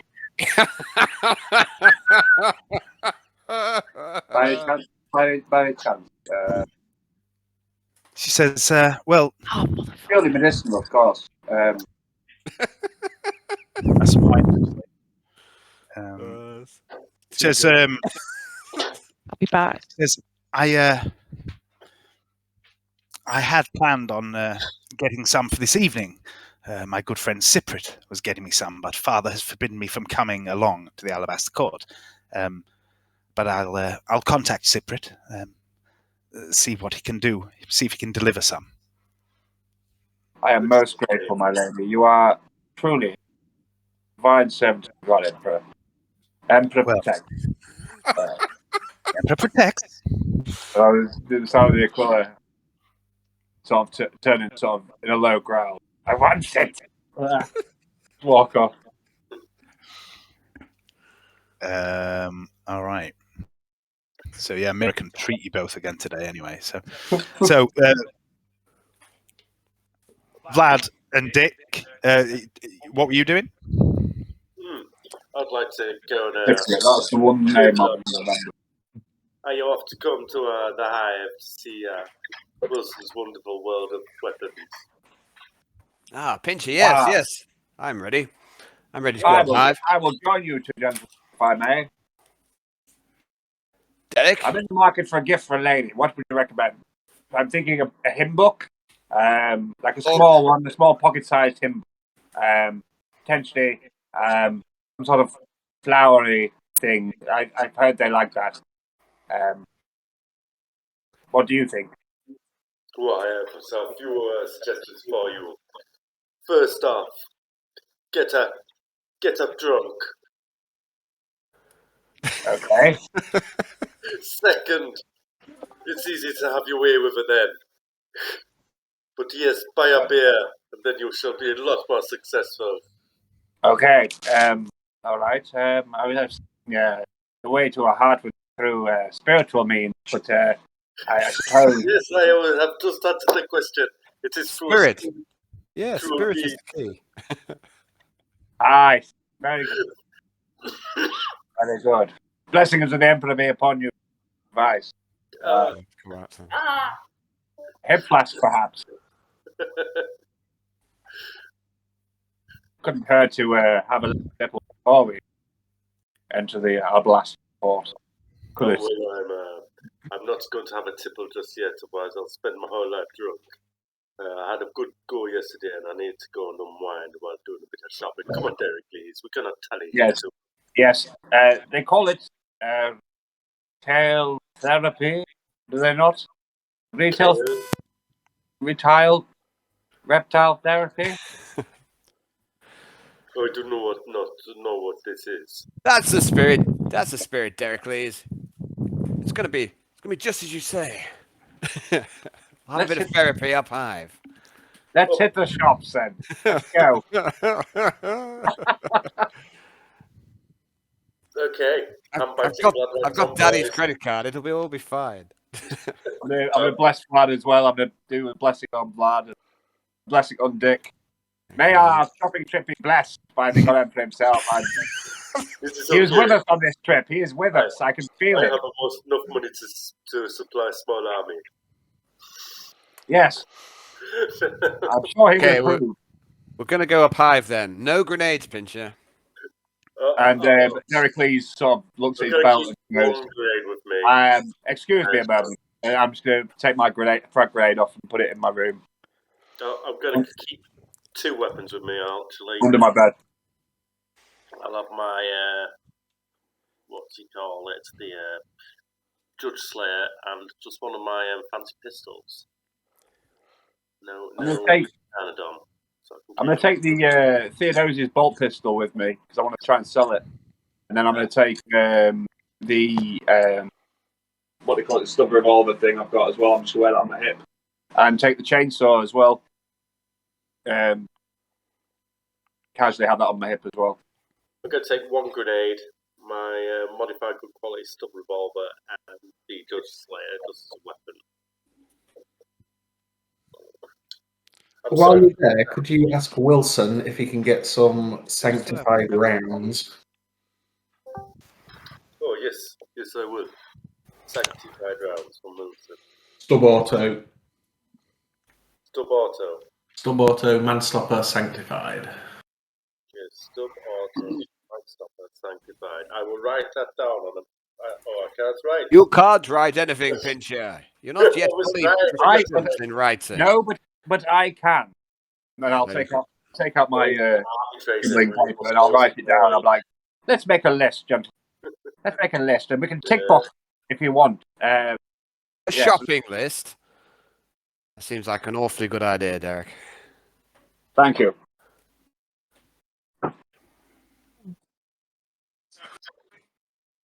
So the key thing we want to buy is a couple of small pistols for Pincher, right? Well, I have some good small pistols. I will take my stuff and see if we can sell some stuff. But what else do we want? Would you want one of these modified good quality stub revolver?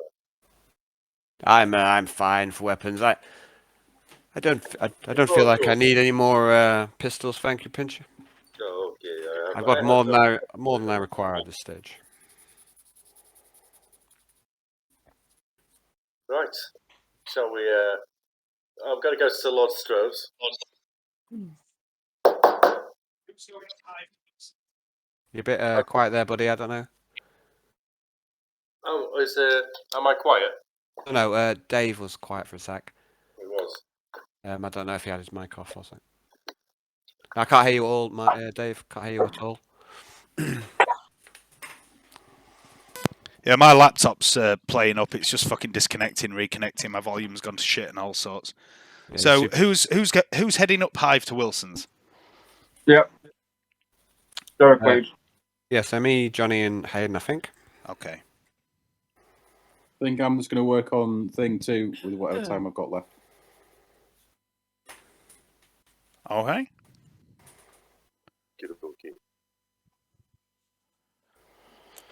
All right. Mira, before everyone starts going off to do their daily shit, you can again treat Dick and Dericles if you want for the day. Yeah, better do. So you can use either your med kit or your gauntlets.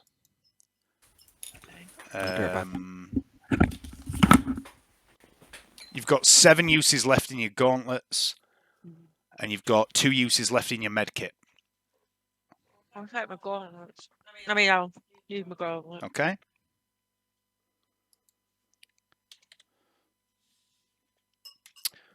Okay, so it's a plus 20 for your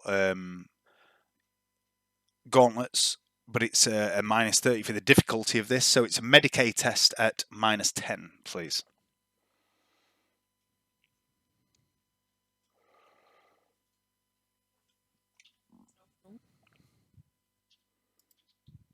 Who are you treating first?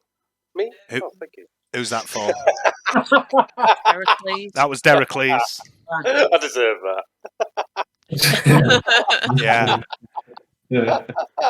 Big time. And for Dick. Dick's good. Yeah, You'll get yeah. a natural one. You'll get a natural one for Dick. Thank you very much. So you're both okay today. The shakes have eased. You're not at minus 10 to any stats. Mira, you're also not at minus 10 to stats today because you have cleared up from your hangover. Say thank you to Mira. I'm going to give her a med kit. Oh, lesson for the volume. All right. Have a med kit. It's got 5 stims on it, not 6. So I'm keeping a stim. Okay, so you're taking a. They only have med kits have 2 stims in them. Oh, mine's med kit 5 stims, 2 detox. You must have had some extra stims, but generally medkits have 2. Oh, well, that mine's got 5 in it, because it would have written it down from you. Yeah, I must have given you some more stims with it or something for some reason, but usually have 2. Probably robbed him. So are you giving Mirror all of your stims except 1? Yeah, I'm going to keep one for myself. All right. So you've got another medkit, which I've added to your inventory for your Liam because you're eating. You've got fucking loads of stims. It's ridiculous. Anyway. All right. I need my stims. They're probably best at using them, aren't they? I need them. Yeah. I'm never going to go to sleep again.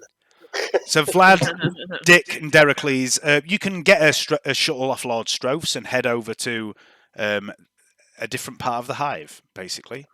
And you know your way roughly to Wilson's. So just loading a map that's taking forever.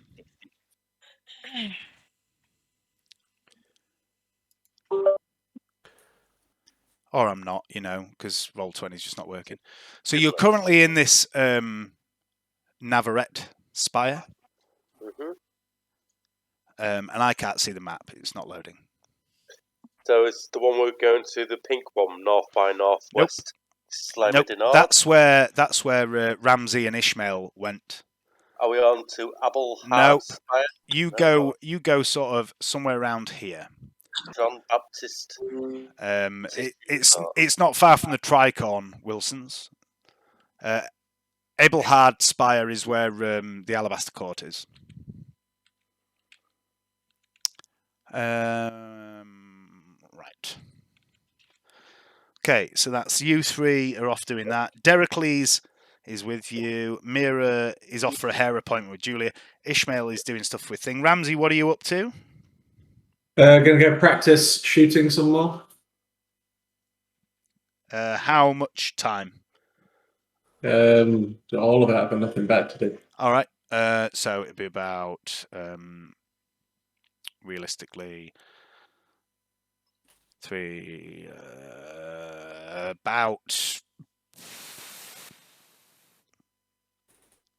about 8 hours.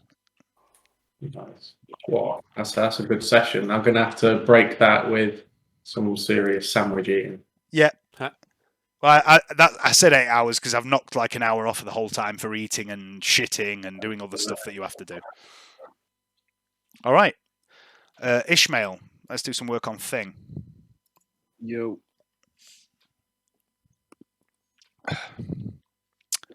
Where is my crafting stuff?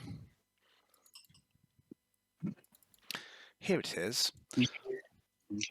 So you should have a crafting progress thing too. I do. It's in my... Where is it? Progress. Ishmael's progress. All right, so where were we? So you've finished modifying a chem injector. Yeah. You've done some work on modifying the chirurgeon's hand. You can carry on with that if you would like, or you can do other stuff like adding the Vox link. I'll carry on with the hand. Okay, so for each hour that you want to do, give me a trade armorer at -10 for this, because this is quite tricky. How many hours have I got left on it? 5 hours left.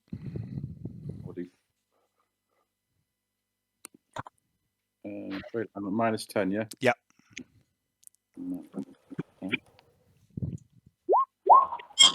Wow. Excellent.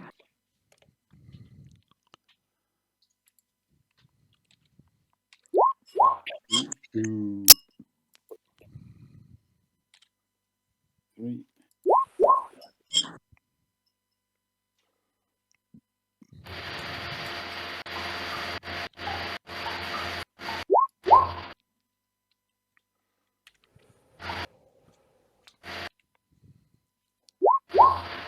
All right. So at the end of that, it's now about 2 p.m. You've finished modifying the chirurgeon's hand. Mirror, You travel with Julia to this hair salon.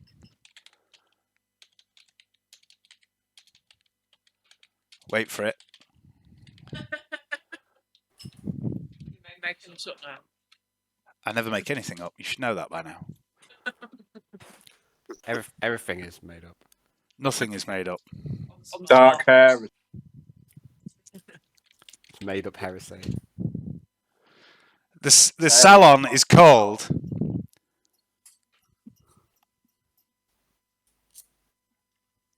Oh, come on, you can do better than this. It's called the Tiny Bubbles Beauty Spa. And there you meet a series of vacuous imbeciles that are highly skilled at their craft, but a bit, but they are run by a very stern, matronly woman. They also have a couple of skilled servitors with very delicate, expensive-looking, gold-plated hands. And Julia introduces you to the madam here, Madam Eva. And she basically says to you, she looks at you straight away, clocks your head and say, well, we don't have a great deal to work with, do we? There are a couple of options. We can provide you with a temporary hairpiece, affix a more permanent hairpiece, or we can encourage future growth. Your choice. Tattoo of a spider. So basically, wig, implants, or genetic modification. Ooh, All of them. Uh-huh. Yeah. Get some implants, I reckon. You're getting some implants. Spend some of the some of the dough. All right. So, describe what sort of hair you want to the young woman, and we'll see what you can have. Bob. Classic Bob. Classic Sister of Battle Bob. Uh-huh. Short back and sides always works for me. Friggin' wig. Rather grow it out. Just shave it all off. I mean, you could have implants. Already bald. Get the hair plates on and then shave it all off. You could have implants and grow your hair out as well. How good are the implants, though? Well, our implants are the highest quality, my dear. And she gestures towards a young woman who is currently cutting hair, and she has these long, gorgeous tresses. Well, give me some of them then. Go on. Butter Bob. But a Bob. I'll have what she's having. What colour do you want? Nice white mane. A nice white Bob. Classic Imperial fucking Sister of Battle haircut. Would you like a little tattoo of a heart as well, just to finish the look? Okay. You're there a good 4 hours. So that'll take you to 3 p.m. as they do this. And most of the work is done by a servitor with these fine needle-tipped fingers. And they anaesthetize your scalp, and he stands above you going... just implanting these things. And at the end of it, you go to pay the bill, and it's 5,500 thrones. Yeah. Bang it on that guy's bill. You're going to bang it on Varak's credit chip. Yeah. You mean the one that Vlad has? Oh, balls. Stick it on Strove's credit card. He won't Oh lie. dear. Julia does step in and pays for it for you as she realizes your embarrassment. She says, "Don't worry, I'm sure Father can claim it back." Oh, Julia, thank you. Thank you ever so, Julia. You're most welcome, cousin. And she gives you a wink. Fancy spending $5,000 on a fucking haircut. So this isn't just any haircut. Stand up for women. This is an M&S haircut. All right. So Mira's got a new hair. I love how you've gone for the classic fucking Sister of Battle haircuts, because they all have that haircut, don't they? For some reason. All right. So we've got Ishmael up to 2 p.m. Ramsey's practicing for hours. So Vlad, Dick, and Dericles. It's about an hour travelling by shuttle and then a little bit on foot. Lord Strofe sends a pilot with you. You eventually find yourself in this particular spire. And you walk, eventually arriving at Wilson's Wonderful Weapons. And as you enter the shop,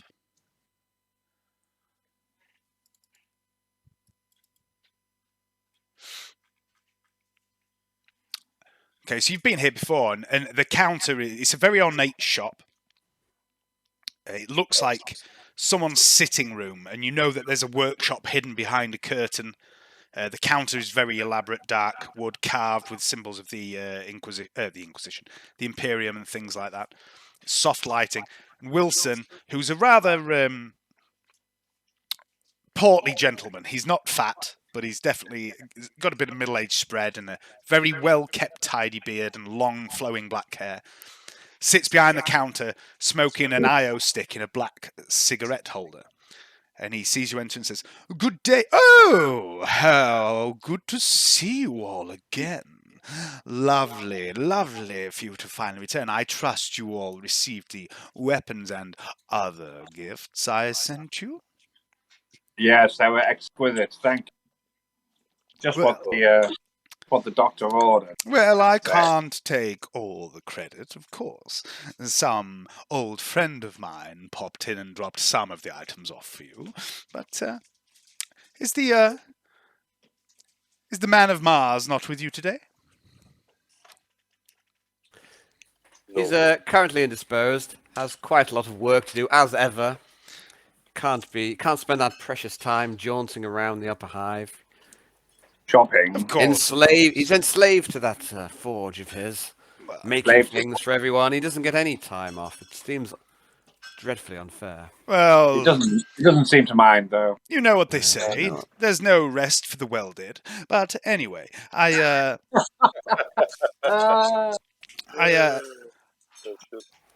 called in a little favour to get the particular weapon he desired. But yes, I'm sure that will be an interesting little diversion for him at some point. But what can I do for you today? I am personally looking for a weapon for my holdout holster. I'll show my holdout pistol holster. See, do you have anything in what will fit into this? I'm not sure if it's discretion is of the utmost concern. Isn't it always, my dear boy?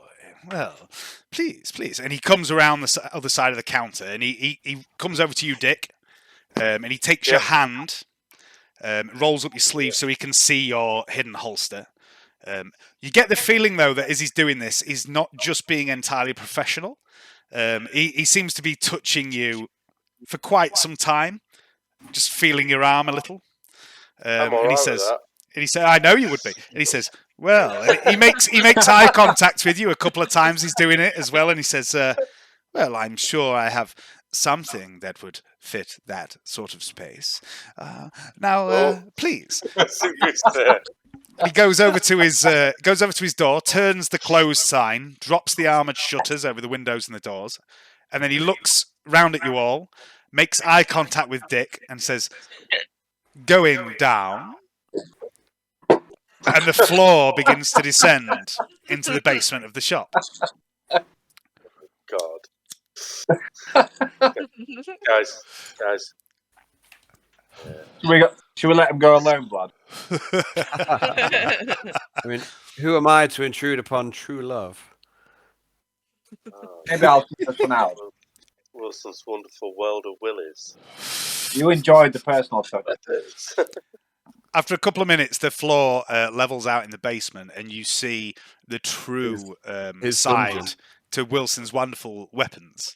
And he takes on a much more professional tone when he gets down into the basement, and he strides into these aisles. There's multiple aisles of shelves with a variety of weapons on them, and most of the weapons you can see are quite standard issue. There's las guns, auto guns, shotguns, stub pistols, all the usual stuff, and there is one or two more interesting looking items. And he leads you into the first of the aisles and turns to you all and says, "So, now, what is it you're in the market for? Mr. Pincher, wasn't it? Solid Yes. shot? Laz? Something more exotic?" What have you got? What's exotic? I want something with a good punch. Something to get me out of a bind. Well, of course, the compromise is, if you wish something that is easily hidden, you sacrifice a little stopping power. Well, I need the best between compromise we can come to. Well, that rules out bolt weapons and plasma, because, quite frankly, they're far too big to conceal. What's your preference, Laz or solid round? I quite like solid rounds, but what would you say? You are the wonderful weapon master. Well, Yes, I okay. have a number of options if solid rounds are your thing. First of all, although not particularly concealable, and he draws out what looks like a miniature auto pistol. It's about the size of a standard stub automatic, but it's clearly an auto pistol. He says, has the higher rate of fire that you would expect from an auto pistol, lacks stopping power, however, puts it to one side. Then he picks up something else, and he says, the Mariette cylinder pistol. And this looks very strange. It says, easily and extremely concealable, compact stub pistol, crafted from polyflex and ceramics, no metallic or powered components, 4-chambered barrel, allowing you to load 4 shots, self-contained. The whole pistol is designed to break down easily into a handful of parts or be hidden in a device such as your own.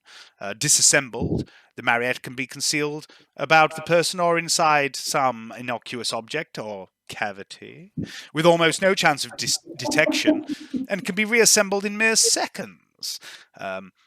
Only fires 1 shot, however, and he shows you this pistol. It's basically like a miniature stripped-down revolver with 4 chambers, but 4 barrels, so they all fire simultaneous.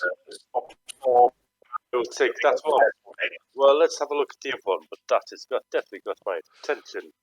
And also, of course, we have this. And he pulls out a very small pistol with a large barrel, a wide barrel. And he says, the Fein Outhwaite compact hand cannon. Outhwaite? Wow. So, would this fit into my thing? I think most things can fit into other things if one tries hard enough. What do you mean, lad? What are you getting at? Don't worry, Derek. It's not pure of you to think of these things. Of course. He says, of course, the compact hand cannon, he holds that up and says, this will fit into your hidden grip with ease.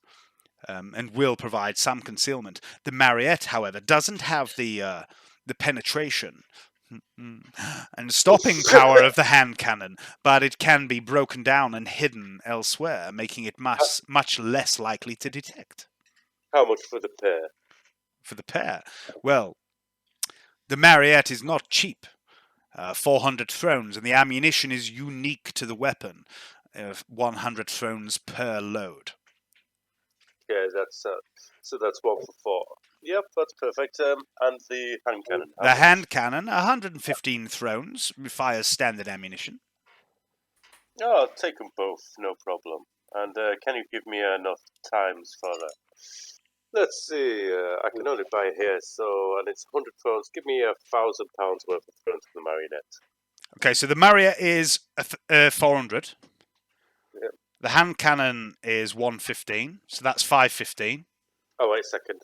No, I'm not going to say that because I haven't got that much. Let's say, Pincher, no, don't look into your own wallet. Don't you worry. Inquisitor Varric. Boy, I tell you what, you are a very smart man. I'm glad I know you, Vlad.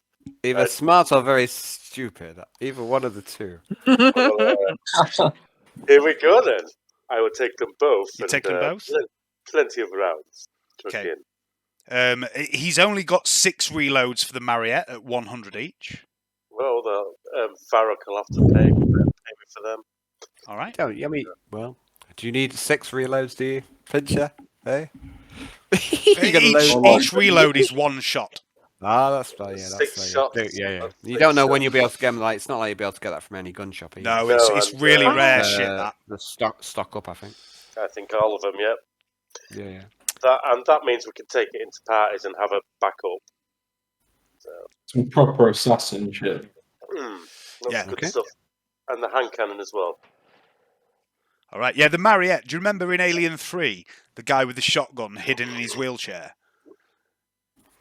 Oh yeah. Yeah, the Mariette is basically a bit like that. It's like designed to be broken down and hidden as other things. When you break it down, it doesn't really look like parts of a gun. Like Cool. it. Very good. Okay, is that you? Have you got everything you need from here, Pincher? I Or has it think got I other have. things? I think weapon. I've got my rounds for the hand cannon will fit in there, will they, Dave? Yeah, the standard hand cannon rounds. It's just got a smaller clip. Oh, that's fine then. Well, thank you very much, Wilson. This has been so very much good. It's. I will specify the hand cannon is a smaller clip. It's only a 2-round clip, and it's also it's still Pen 2 like a hand cannon, but it's only D10+4 instead of D10+. Sorry, it's D10+3 instead of D10+4. So it's basically smaller hand cannon, but it's more powerful than a smaller standard pistol. Yeah, that's good for a quick shot, and then I can hide the marionette around my person and switch out if I need to. Okay. I'm gonna ask him if he do trade at all. Do you trade in weaponry? Would you be interested in purchasing? It depends what it is you're trying to sell, my good sir. I'm just going to reach and take out the Theodosius bolt pistol. Ooh. Do you have... Just a second.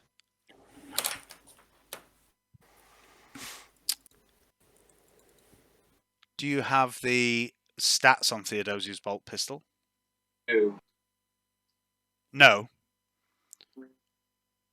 I do, yeah. Okay.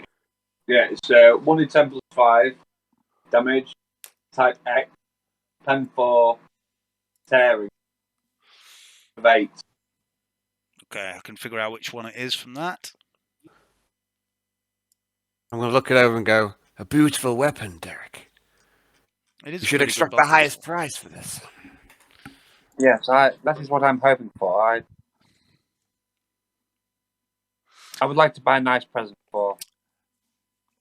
He offers you, he says, well, clearly worn, clearly second hand, 125 thrones. That's probably way less than it's worth. I'm going to look at Vlad. I don't know, let's see. I don't know if I've got evaluate. I don't know if I'm very good with this, but no, I don't evaluate. I'm going to say never go for the first offer, Derek. I'm going to say 5,000. I'm going to say 250. Make a barter roll, please, Dericles.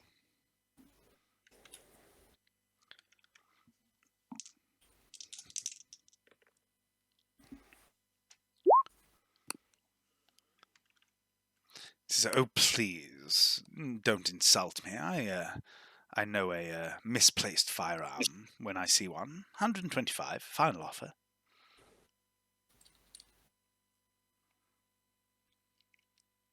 I'm going to keep it. Okay. And I'm going to offer, say, how much for these 2 pistols? And I'll get out my 2 pistols, which are best, what is it, good quality stub revolvers. The 2 modified good quality stub revolvers. Okay. They are...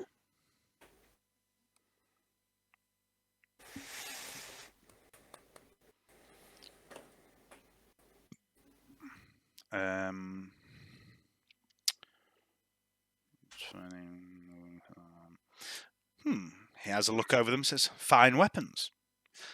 Thane Outhwaite, if I'm not mistaken. 60 thrones each. Ah, perfect. Here you go. Okay. So knock them off and add 120 thrones to your list. Yeah, of course. Not back to our poor old barrack. Just making money off your back, barrack. Okay. Anyone else want to do anything with Wilson?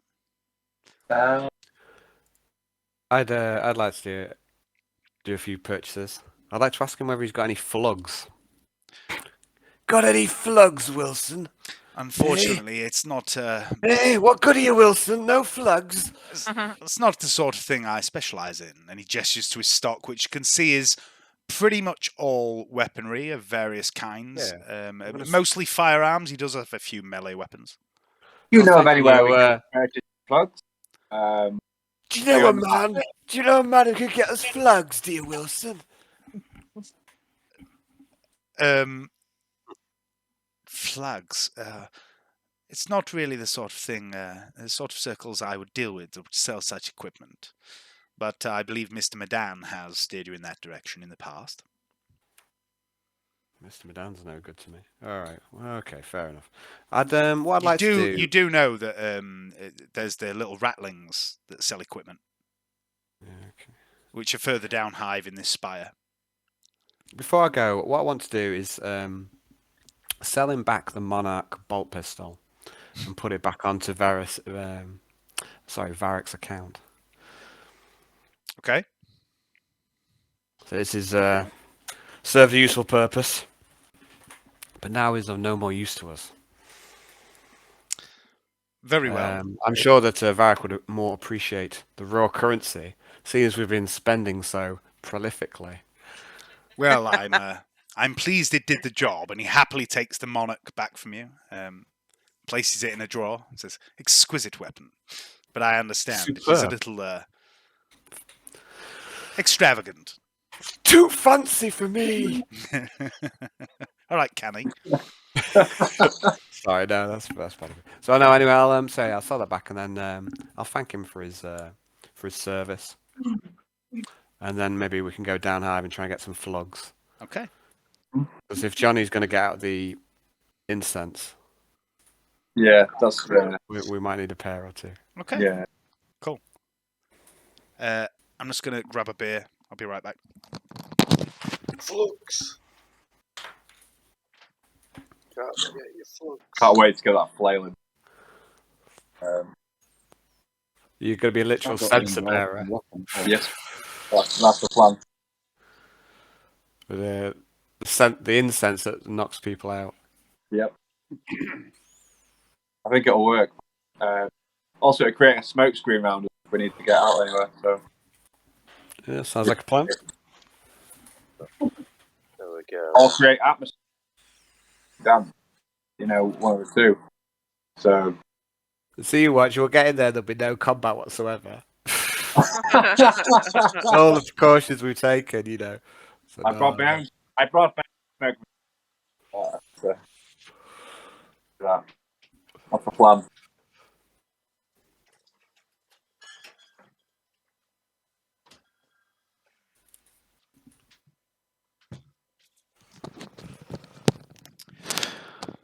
All right.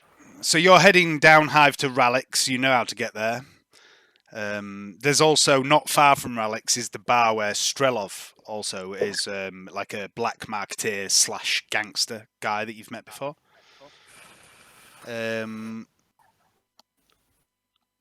So Dick, Vlad, and Derek are off to Ralix. Mira, you've finished having your hair implants done. What are you doing now?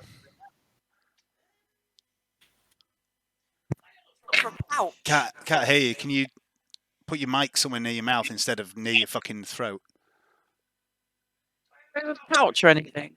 To like take potions about in and what? Yeah, you've got little pouches on your belt and stuff like that. Yeah. Unless you're looking for a specific, hidden thing, something you can hide or something. Well, we're allowed to take stuff in. If we take stuff like potions and stims, will they be visible? It depends where you put them. Pull up something hidden then. Okay. Some sort of make Get a massive wig and put them in that. Make a thingy. Get a massive wig and put them in that. With like little rolls. Yeah, get a wig to put on top of your implants. Yeah, and then it can fire out these stims when we need them. Like, I just have stims in my bosom.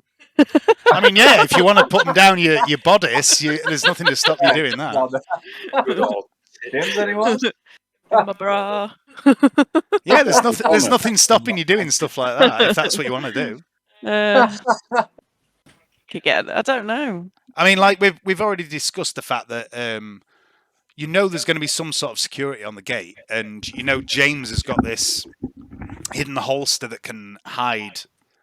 It can prevent scanning from detecting a weapon. You might be able to find some sort of fabric that can do something, but it's about knowing where to get it. Right. Well, who could I ask? Well, Or I might just put one in a couple in the bosom. Be done with it. Yeah. Why not? All right. I like it. So what? When it's only stims and Yeah, they're not shit. massive, Yeah, let's just do that. You'd only need one injector, and then the rest could just be vials of stims. So. Yeah, let's just do that. Okay, so what are you doing then? Because Julia and you have finished your hair I'll head back. by about 1 p.m. I'll head back. Yeah.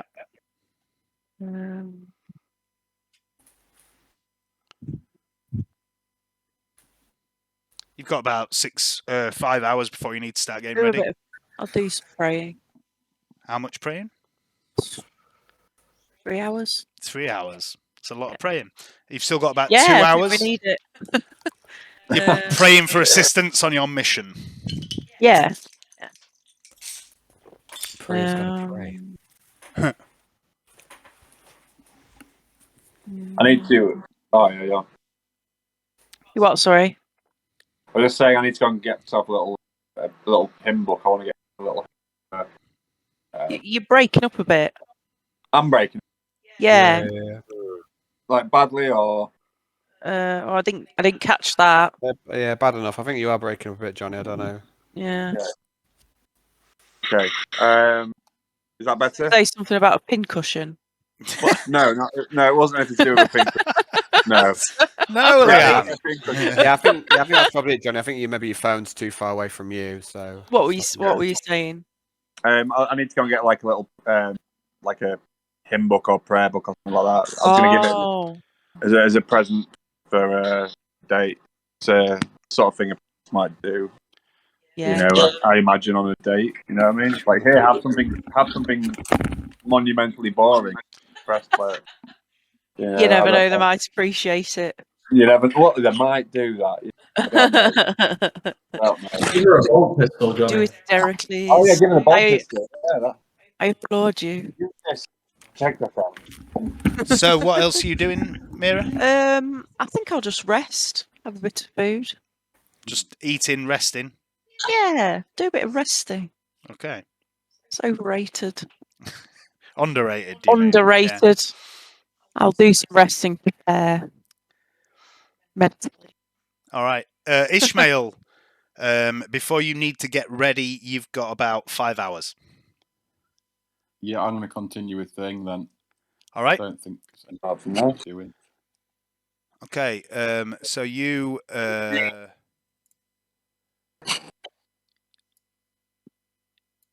You've done a bit of work on the Vox link, but you still have still a number of hours to do on it. I mean, I always forgot how long thing. So you've done 2 hours work. You've probably got more hours work on it than you've got time for before this mission. Yeah. Link. Yeah, I'll do 5 hours on it, I think. Then. Okay, give me 5 trade armor rolls at would be -20, but you get +20 for the workshop here. So straight armor rolls, 5 of them, please. Okay. 1, 2, 3.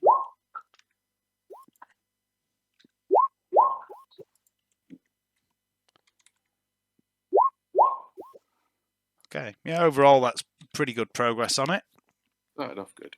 Yeah. Yeah, you've only got a few more hours, and then you can begin to assemble the entire thing, and that's going to take some significant time. It's a rather complex piece of machinery. Dave, just changing my mind. Could I do a bit of melee practice? Yeah, sure. I don't think I've done it. What, you want to use that 2 hours for melee practice? Yeah, please. Yeah, there's some training dummies in Lord Stroph's I'll do training that. thing. Yeah, I'll do that. Okay. All right, so that's you done, Ishmael. Ramsey's done with his shooting. So Dick, Vlad, and Dericles, eventually you arrive at this shady-looking building in a rundown region of the Mid-Hive. And you find, as you knock on the door, as usual, as the first time you came here, you knock on the door and a little slot opens at about waist height. And a pair of little eyes peer out, and you hear this, "Ah, mesdames, friends!" And then it shuts again, the door opens, and you hear this, come on in! I'm going to head on in without reservation. Okay. I'm going to obviously crouch down to try and this really small door. No, it's a perfectly normal sized door. It's just the right. little eye window is really low. I keep calling him. Oh yeah, that's right. Oh, where's Relic? Keep calling him. There we go. As you go in, there's 2 rattlings. One is the one that greeted you. He's dressed in grubby overalls. He's got oil smeared across him, machine oil. And there's a second rattling sitting up on top of a big stack of crates out of arm's reach. And he is wielding what looks like a very long-barreled las rifle. And he eyes you suspiciously as you enter. But the one that lets you in says, "So, Mr. Medan's friends, what can I do for you today?" I'm in the market for flugs myself. Flugs, eh? I've always got flugs. Type A or B? I'm so forgetful. Remind me what the difference was again. Well, Type A. So Type A are cheaper, disposable, one use. Type B are reusable. B, yes, B is what we want. Okay, We don't want that disposable nonsense. Yeah, I got flugs. I got all sorts. I got goggles. I got rebreathers. I got some void suits if you're interested. I've even got an interesting little line in a couple of explosive collars, but you don't ask where they came from. But you want some flugs? I can do you some flugs. And he reaches into a box and begins to bring out some small packets. Explosive collars. So, yeah, explosive collars. You know, put them on people, blow their heads up. I mean, Derek, you don't possibly need an explosive collar, do you, Derek? I mean, what's the reason for that? Yeah. Somewhere in the galaxy, Varak goes, "Yes, he does." I really do. I believe they make it handy if we manage to make any friends at our soiree. If we acquire any friends that might want to talk, or might not. Certainly will talk more if they have an explosive collar around them. Yes, but how are you going to get that through outside security? I'm not. I'm just going to keep it. I'll keep it back at the mansion for the time when we need. I see. Very well. Let's have one then. We'll have an explosive collar. One. Can I? I would like to buy one too. 2. Well, let's we do it a deal by 3 a time. You want to buy 3 explosive collars? Yeah. 2 for 3 deal. 2 for 3? Make a barter roll, Al. 2 for 3. 2 for the price of 3. Can't possibly not down that deal. Like, That's a big fail, Dave. Huge fail. He's like, yeah, 2 for 3. No. Explosive collars, barely used. 50 thrones each. Okay, we'll take 3 explosive collars. Yeah, 3, 3. yes. 50, 150 thrones. Yes. And one. What else do we want, boys? Flags. Extra quality flags. Okay, so we need what? 5 pairs? 1, 2, 3, 4, 5. Yes. 5 pairs. 6. I would. Right. I would So rather I'm fine. I'm my- fine. What's that, Derek? Well, I would like to make sure that my date. I have enough. Your date. That's a good idea. Okay, we'll take 6 pairs of flags, please. Yeah. 20 thrones a pair. I'm not that type of. Okay, so 20 frames. That's 120 plus. What was the original price? 150 for the explosive collars. 270. Okay. All right, I'll pay the man in thrones, I think. That might be wise. Okay. And he takes your thrones, says, "Yeah." He sits there counting them, and he looks up at his companion with the long rifle in his hand, who nods. He says, pleasure doing business with you. Midan said you would probably be around at some point needing something or other. Anything else I can get you? I can sometimes get things I don't have. Got any I look grenades? around. No grenades, Derek. How many times do I have to say the same thing? Don't you listen? Why won't you listen? Not for the party, Vlad. Okay. In case we're attending another party. Matter of fact, if grenades is what you're interested in, I do have a couple of interesting little devices in stock. Really? I'm intrigued. Do tell. He pulls out 2 small, very small. They're only about, 80, 90 mil long, very narrow. They look like they maybe should be the sort of grenades that are fired out of a grenade launcher, but they've been retrofitted with pins to make them hand grenades. He says, now these, I'd tell you the story where I got them, but first of all, you don't want to know, and second of all, you wouldn't believe me neither. These are finest quality military grade hallucinogen grenades. I believe that they may be very handy. Very handy indeed. What are the asking price for those? 120 thrones each. I'll buy. And I'll pay in thrones, obviously, in the thrones I've got. Okay. Actually, no. I'll take 1. Party. Thank you. And how small are they, you say? They're pretty small. They're about 80 mil long, and they're maybe 30 mil wide. But then they have this big bulky clip. I don't think I could conceal that either. After all, I don't know if I could conceal that in any way, shape, or form. Without training. Without preparation. Practice makes perfect. Without a lot of lube. Just remember Wilson's advice. Do you have any weapon oil? Are you buying? Weapon oil? He's still buying one of the grenades. I'll buy one of them. Yeah. Okay, so it's 120 thrones for a hallucinogen grenade, Cool. which you wouldn't know, but by the way, is a little bit expensive. But at the end of the day, this is a black market operation.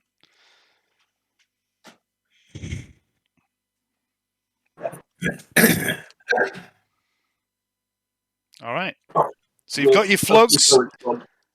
That's going to be so much fun. You've got your flugs. You've got 3 explosive collars And an hallucinogen grenade. You've got your sneaky pistol. Nice.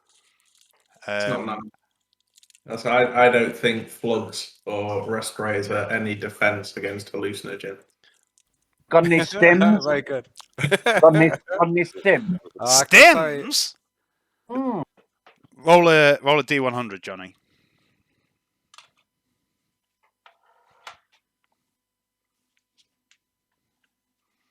and then I'll ask him if he's got any barcodes. No.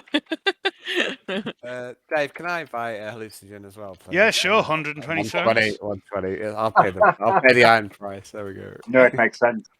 Excellent choice, lad. Have fun with these. Okay, so you asked him for stims. You speak a lot of sense, Derek. You make a lot of sense. Yes.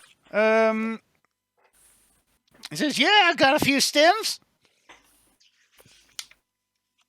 And he rummages through his price book. No, he doesn't. He rummages through some boxes, and he pulls out 2 stims.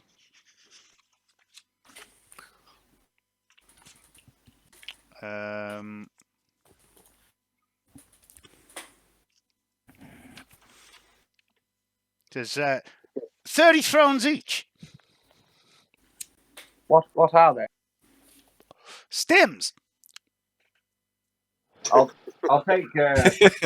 All right. Okay. Do you remember, Derek? I'll Do you take remember it. what you asked I can't for? remember. I don't. So stims are a very are a very specific thing that basically remove the What do you want, Derek? What is it the you negative want? effects of critical damage and fatigue. That's what stims do. I'll take 2. Okay. Take 2. Okay, so that's 60 thrones. Touch.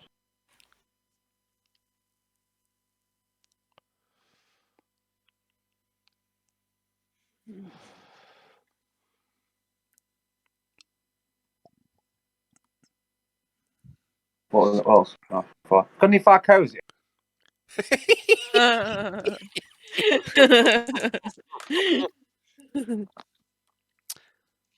It says, any what? Green jelly type thing stuff. I mean, no, I think you might be looking for like a food market or something like that. If you're looking for green jelly. Not exactly. No, forget I said anything. Long shot. Make a like Dick, Dericles, and Vlad all make a intelligence check, please. Bro, he's back. Worth a punt. What was the name of that contact that you had? Which one? The one that's got the Farcosia. Well, I was going to try and get a few doses off of Lady Redstream, and there was Julia, I think, was trying to get... What was his name? Cyprit. Cyprit, that's the one. You have met him. You met him at Lady Barella's party. Yes, that's Julia's contact. Bring the credit card. We may need a few samples. Full case of it. Vlad and loathing in scintilla case, like, you know, with all the Farcos and everything else in it. Vlad and Dericles need an intelligence check off you both. It's not heretical, the jelly. The Emperor wants us to have it. He does. Yo, don't see the ginger. No, I have no intelligence. I have intelligence.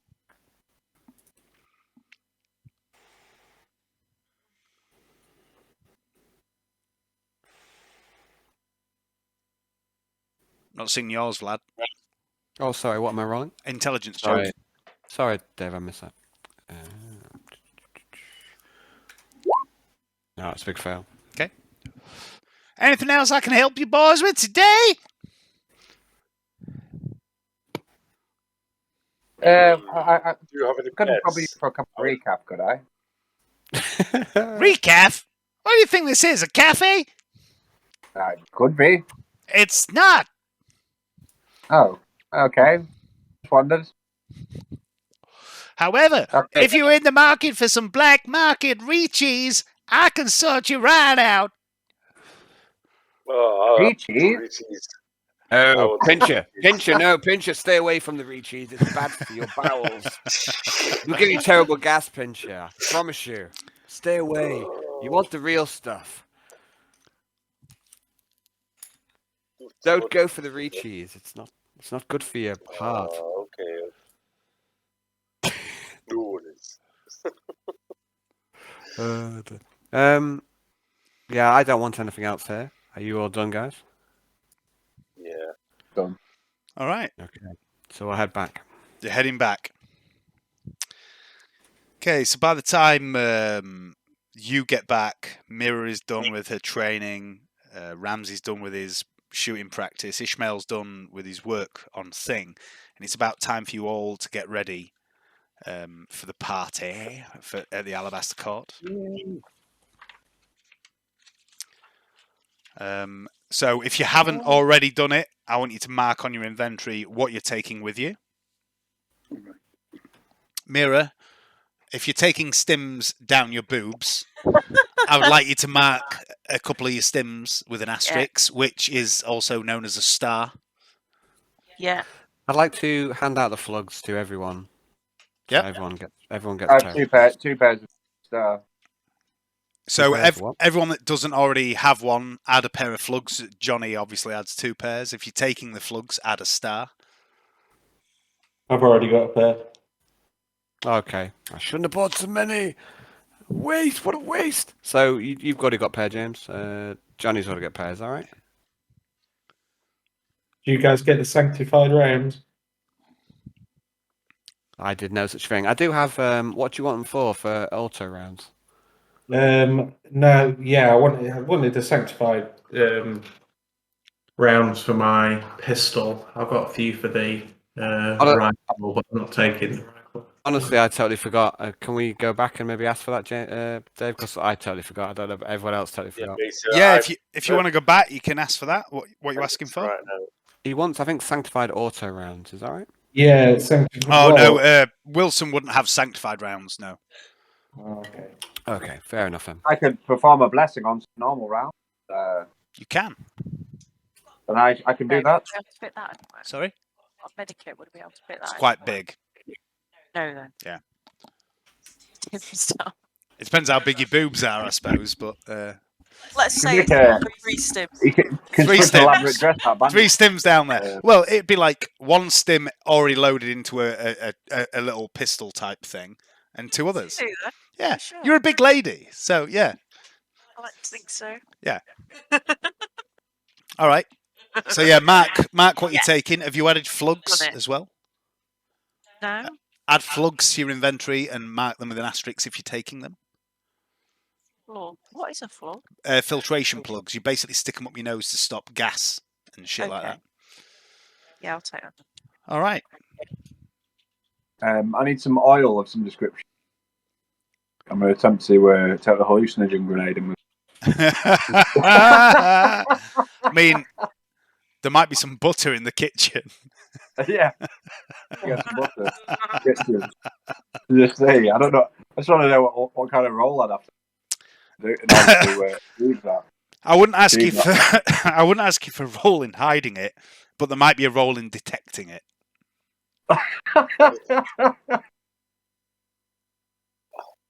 Is it a risk worth taking? Could it potentially embarrass me first? Might get unlucky. Might get unlucky. Don't flug it up. Yeah. All right. So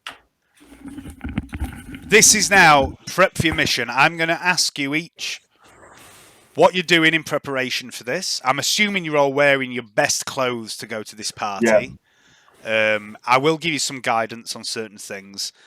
If at the end of this conversation you don't have something with you, it will not be with you when you're in the Alabaster Court. There will be no rollbacks. Okay?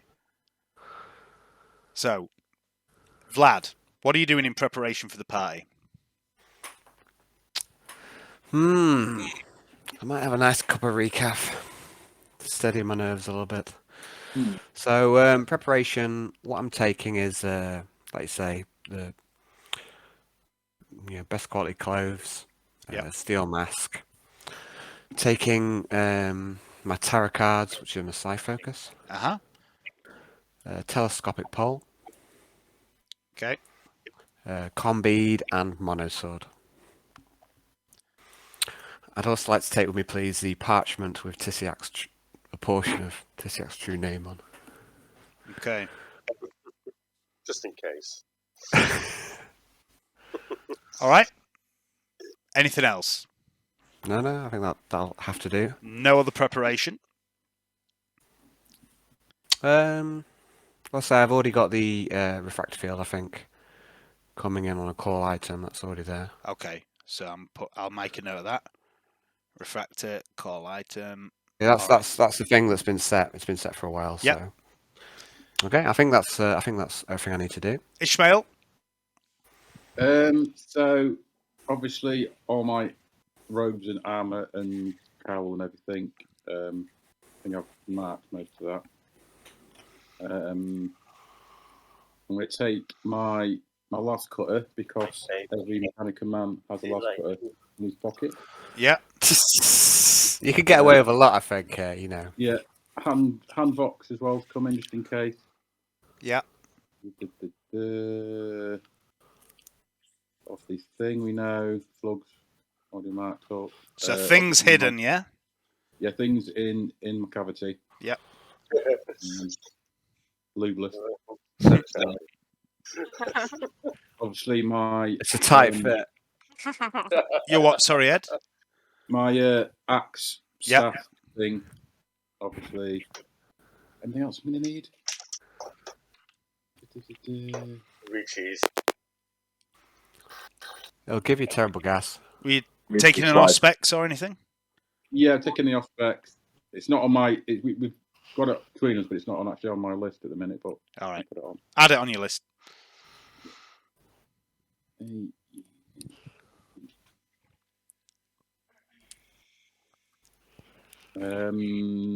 going to take my spare parts with me in my pocket. Yep.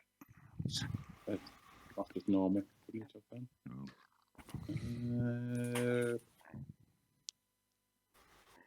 look at my inventory. I think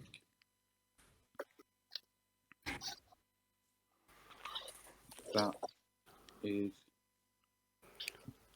it. Okay. Mirror. It's just Halo. I've got 1 dose of Halo. It's a drug. How big is it? It's a little vial.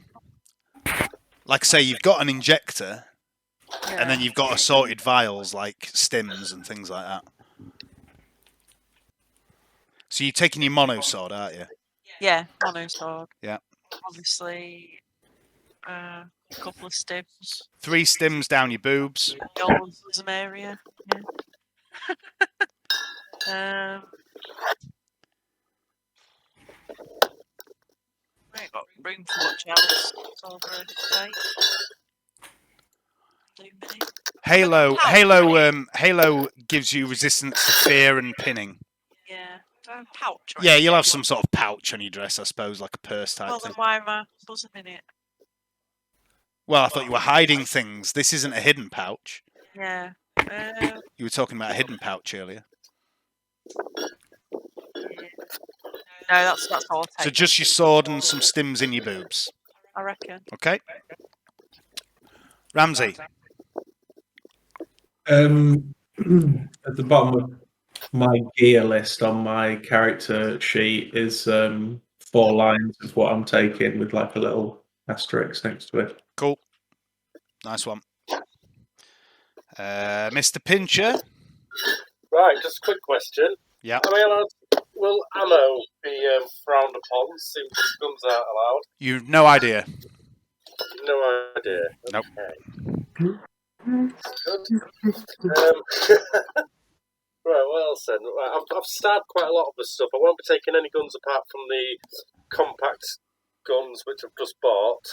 Yeah. I'll be taking my cash shog. I'll wear some posh clothes with my mesh top underneath and my gauntlets. and my thieves' tools. I think I've started everything else. All right. Why would you need thieves' tools, Pinch? Wearing my posh gear. Yeah. Whatever I've got. Well, there's a lot of posh people there to rob.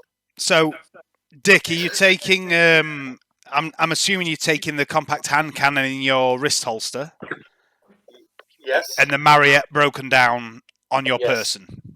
Yes, and only just enough rounds for shoot a shot from the marionette and the hand cannon, really. Okay. So 1 round for the marionette. And I'll have a sanctified round in the hand cannon. Just in case. So it's the hand cannon has a 2-round clip, so it'd be 2. You've got 2 sanctified rounds, haven't you? I think 2 sanctified rounds in it because they're all devils in that place. Okay, Dericles, what are you taking? I'm going to take a couple of stims, 2 pairs of plugs, my chem lamp. Plugs. Yeah.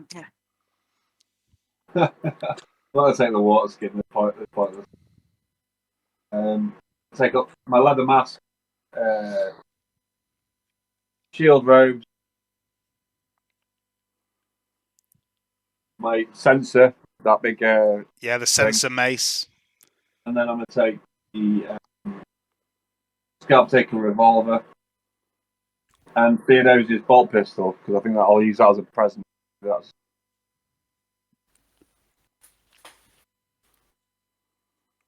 okay. Oh. So, what have I just written there? Some stims, your flugs, chem lamp, mask, robes, sensor, mace, revolver, and Theo's bolt pistol. Oh. Scalp taker as well. Yeah, I got that. Yeah.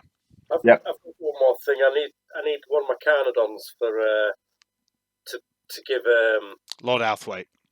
Yeah. Yeah. I need a Carnodon for him. I'm going to take my mantle shrine, because I'm going to give that as a present. Because then you can have the mantle shrine. You can have the mantle shrine in the shop. Okay. Show a devotion to the God Emperor. I'm going to assume everyone that bought flugs is going to take the flugs. Yes. Yep. I'll leave the bolt pistol, Dave. I'm not going to take that. I'm just going to the mantle shrine instead. All right. It's probably a better gift to a dressmaker than a fucking bolt pistol. Yeah, that's what I'm thinking. All right. Cool. So you all spend a bit of time getting washed up, cleaned up, have a bite to eat, get dressed. At about 7 p.m., Dericles, your shuttle is ready for you. Okay, I will. There's a pilot with it. Excellent. I'll wish me luck, gentlemen. Lady in there. Dericles. You don't need luck, Derek. You've got this in the bag. Yeah, the Emperor told me earlier. And then I'm going to give them a sign of the Aquila. Okay. And the pilot lifts the shuttle expertly off the landing pad. I'm going to start singing a hymn, like a joyful hymn, in the shuttle as we make our journey. All right. Why not? Get into the mood. As the shuttle lifts off from the hive wall, it's a short ride down, spiraling down this Navarrete spire to another landing pad, where a ground car leads you to the shuttle pad. Sorry, he spirals down leisurely from the top of Navarrete spire, and after a short ride, he lands on another pad in the mid-hive, and you walk about 20 minutes, and you know this path, you've walked it before, to Maylene Trun's shop. Roll a D100, please, Johnny.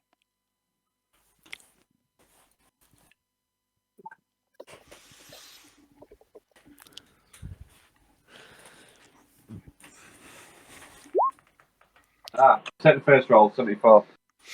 And you arrive at Maylene's shop without incident. The lights are on. The sign on the door reads closed.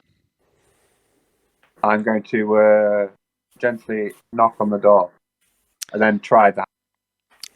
And after a few moments, Maylene opens the door and greets you with a coy smile, and she says, "Oh, Brother Dericles, lovely to see you again."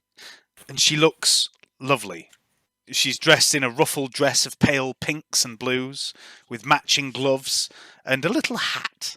She even has a matching parasol. The dress is, although nowhere near as fancy as those worn by the nobility, quite fetching, and it suits her. You look beautiful. I wasn't sure you would come. And I'm gonna bow. How could I not come? You're like the Astronomicon in Imperial Navy. I certainly not find my way anywhere else. The Emperor's guided me. I have brought you a gift. I'm just going to take this fucking huge mantis shrine. Like, I would like you to have this. Kept me strong for many a dark time. I could lighten up, add it to your shop maybe, and show your devotion to your patrons. I don't. What do you say? They will have taken from me. It's really heavy. She tries to take it from you, but yeah, she struggles to lift it. But you help her into the shop with it. Allow me. May I call you Maylene? Why, of course. Make a fellowship test at +10, please.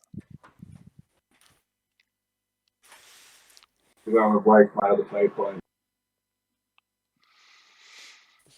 Fate point wasted. This is acceptable. It's never wasted, is it? Yes. That's not a waste. She seems very impressed with this great gift, and she says, "I will display it in pride of place at the end of the shop." And you see she's got like a small aquila on the wall, and she's like, "I will place it below the aquila. It will remind us, all my guests, of our service." You honor and you honor the God Emperor, your devotion. And I'm gonna bow and take a hand, and sort of, it's weird sensation of flesh on flesh. And I'll gently pass it back like that, straight in my robes. She says to you, "I must be honest, Dericles. I didn't think you would come for me. I thought it was all some strange, cruel trick on the part of your Lord Rains. I know how those sorts of people can be sometimes." No tricks. My Lord has may have spoken first. Now that I'm here, and now that confirmed we have to attend, have this evening together, I would like to be honest.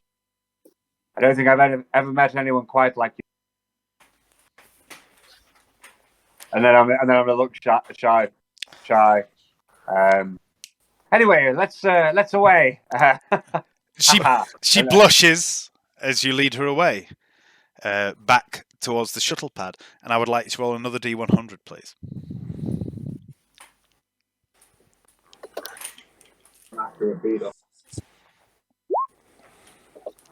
13. Disappointingly, you make it back to the shuttle pad without incident. As you board the shuttle, the pilot nods to Miss Trun and engages the engines, pushes the shuttle into a shallow climb as he peels up around Navaret Spire and points the nose away towards Abelhart Spire. At roughly the same time that Dericles is leaving this landing pad, Hello. Jives approaches you, Ramsey.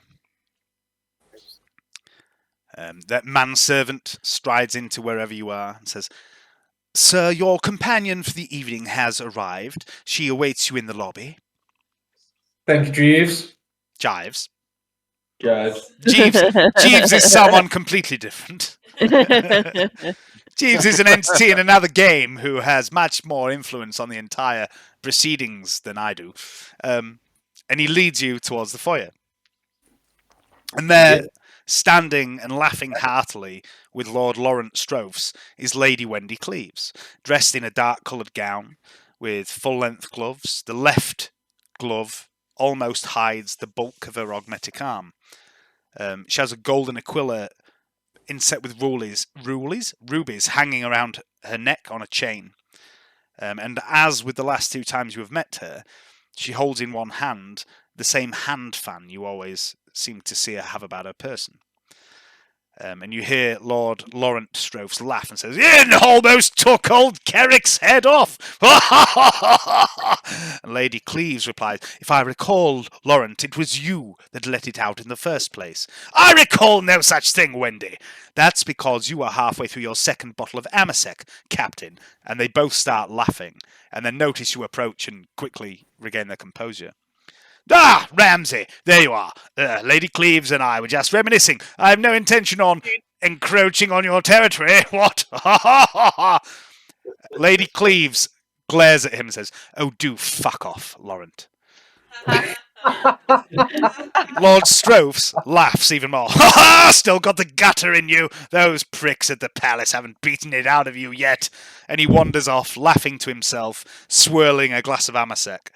Lady Cleves watches him go with a grin on her face that makes her look 10 years younger. In fact, she does look much younger than when you saw her yesterday. Perhaps it's a trick of the light. Maybe she's just had some rejuve work done. Or maybe it's Maybelline. Oh no. Oh no. Oh no. "Silly old coot," she says as she watches him go. "Good evening, Mr. Wallace. Shall we?" Please. Lead on. She offers you an arm. Yes, I'll take her arm. She'll strut off. She leads you from Lord Stroph's manor down the street towards the nearest landing pad. And you notice she appears to be without Melissa or Felice, her ladies in waiting. And as you Ooh. board her shuttle, you notice the thick black braid hanging down the back of the pilot's head. And she turns and gives you a nod as you board. It's Melissa, the handmaiden you danced with at Lady Barella's party. Oh, what, flying the ship? Flying the shuttle, yeah. Hello, Melissa. She gives you a nod. The shuttle lifts off and heads towards Abelhard's spire. Roughly the same time as Ramsay's leaving, Jives comes for you, Vlad. "Lady Redstream's driver is here for you, sir." Very good, Jives. I shall head there without delay. He leads you to the foyer, and in the foyer stands a man in a rather fancy, clearly decorative version of a flight suit. He stands perfectly straight, his face expressionless as you approach. "Good evening, sir. I will be your pilot for the evening. Her ladyship awaits," and he gestures to the mansion's front door. At ease, sir. I'll head off. Okay.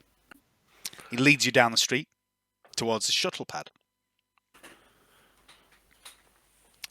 Takes a few minutes to get there. And as you reach the shuttle, he opens the rear boarding ramp, gestures for you to enter, and then heads towards the cockpit. Okay, I shall make my way in. Inside, Lady Redstream sits elegantly in a dress of pale blue and gold and a jewel-encrusted bodice, which you suspect may conceal the tiny lights you have seen her kind wearing to social engagements before. A golden tiara is perched upon her head, and she fans herself with a hand fan made from exotic-looking feathers. "Hurry up now, Barrington! Don't dawdle, man!" she calls to the pilot. "Lord Rains, good evening." What's her first name, by the way? Anastas. Anastas. I can't say that though. You just did. Well, no. I can't say it twice in a row. Busted. That's My dear Anastas. You look ravishing. Why, thank you so much, Lord Rains. And you look quite dashing. I'm going to make my way in. I'm going to sit beside her. You quickly notice that she's staring at your mask.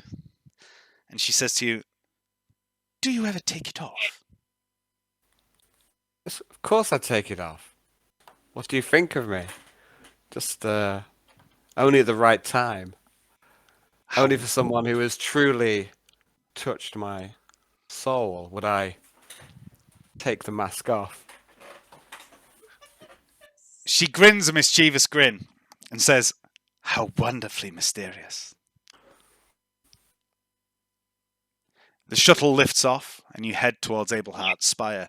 And on that note, I would like to draw your attention to roll 20 because the ladies are here. Here's the ladies. The ladies are only a black screen to me, sir. Oh, they shouldn't be. Well, I'm just saying it. Dark. It's just the blackness of my soul. The blackness of my future. Just the darkness. There's no reason light. for that. No, there's no light at the end of the tunnel. There's no reason for that. There's no lighting on this fucking page. Try a read. No, there's no light at the end of the tunnel. Wait. You will make it out the arena. Don't worry. Just the darkness. That's strange. Why has that not worked? Still black after a reset as well. I can't see it either. Can't see what? The thing they're supposed to have put up in roll 20, it's just about to got a black screen. There we go, because Fog of War was on for no fucking reason. That's the ladies. Who looks trustworthy, gentlemen? Ravishing. Leanne, could you pass me a beer, please? Feel more confidence. Okay. At around the same time that Vlad is lifting off from the shuttle pad, Mr. Pincher. Yes. You hear a voice somewhere in the mansion going, come on, Pincher, let's go find your friend. And it's the booming voice of Lord Outhwaite. You peer out of the door and you see him striding down a corridor, looking into doors at various rooms of the mansion. Jives is striding along in his wake, muttering about correct protocol as a guest in a lord's house. Lord Outhwaite seems to pay no attention to him and says, oh, hush, man, the door was open. The door was most certainly not open, my lord, not at least until you opened it. Haven't you got anything better to do than follow me around? Pincher, where are you, boy? I'm over here, man. Ah, there you are! You ready to go find this missing friend of yours? Ah, yes, I am. I have a present for you before I go, because I do not feel like it. Take it. Ah, a present, eh? I always like presents. Here you go. Here's a hand cannon you were admiring. And he takes one of your carnadons, so knock that off. He says, well, Mr. Pincher, if this ain't the most splendid gift I had in such a long time.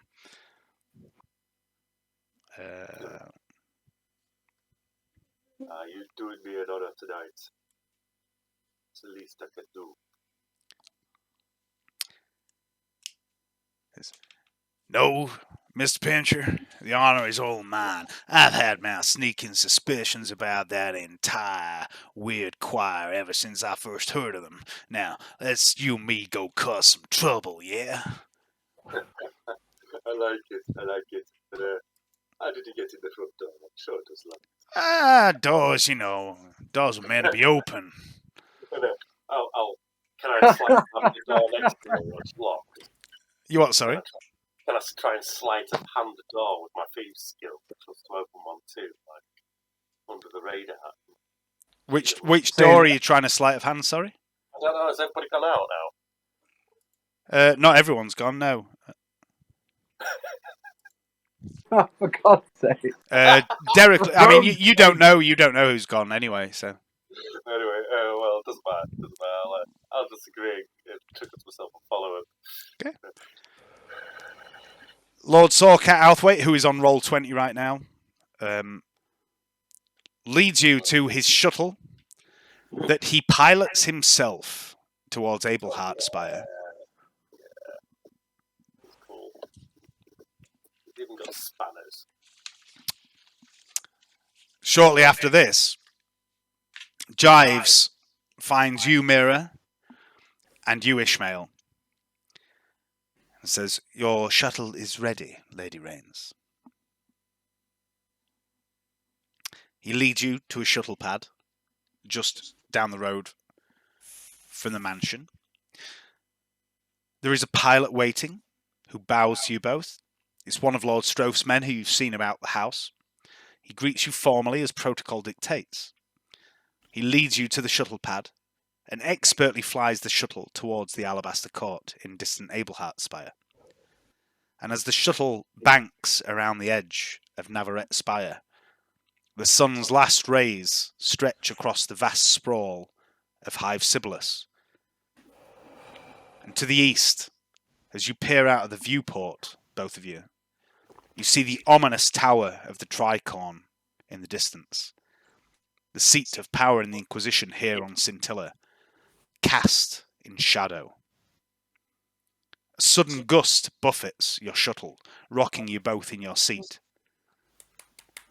"Best buckle up," says the pilot from the cockpit. "I think there's a storm coming."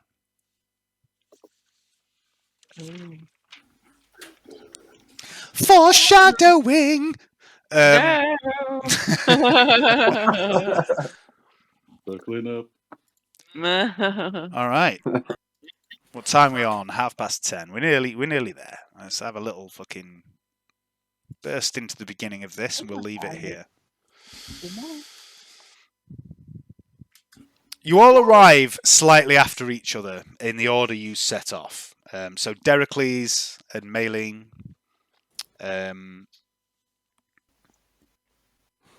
Who next? Ramsey and Miss Cleves. Vlad and Lady Redstream, Dick and Sorcat, Ramsey and Ishmael. You all arrive within a few minutes of each other, so you all experience what's about to happen pretty much the same, but at slightly different times. Your shuttle draws to a halt after about 30 minutes ride. Hovering a dozen meters or so away from a small landing pad, and you watch through the armor-glass dome as around a half dozen other similar shuttles seem to be doing the same thing, and on the landing pad itself stands another shuttle. And you watch as a pair of nobles clamber out, followed by half a dozen or so hangers-on, and presently the shuttle lifts off once more, spiralling down towards the mid-hive somewhere. As soon as this shuttle is clear, another shuttle touches down, and the process repeats. And another, and another. And you see the hangers-on moving off to a side building, but the nobles that are getting out these shuttles are heading towards this building. And eventually your own shuttle inches forward, next in queue. And as your shuttle touches down on the landing pad and the hatch hisses open, you hear a voice comes over the cockpit from the Vox. "Shuttle 834 Gamma Sun," or variations thereof, because you all have different designations. "Please descend to Glenheim District 87 and await berth." The pilot responds in the affirmative. You disembark, and you see before you a grand sight. A vast marble archway stands before you, flanked by fluted columns which are topped with statues of St. Drusus, Lord Militant Angvin, and a dozen other heroes of legend from the Calexis sector and the wider Imperium. The familiar tune of Blessed Lauron Terror drifts to you from beyond the archway. Voices raised in song can be heard, accompanied by an impressively played organ. And flanking the wide archway, dozens and dozens of heavily armed men and women stand at alert, scrutinizing the groups of nobles as they approach. They wield shotguns, auto guns, shock batons. There's even a couple of webbers in there too. Their armour is painted a dull grey, devoid of ornamentation, save for the red fabric slashes draped over their armour. Everyone make a common law Imperium test. If you have common law Imperium, and if you don't, an intelligence test at half your intelligence.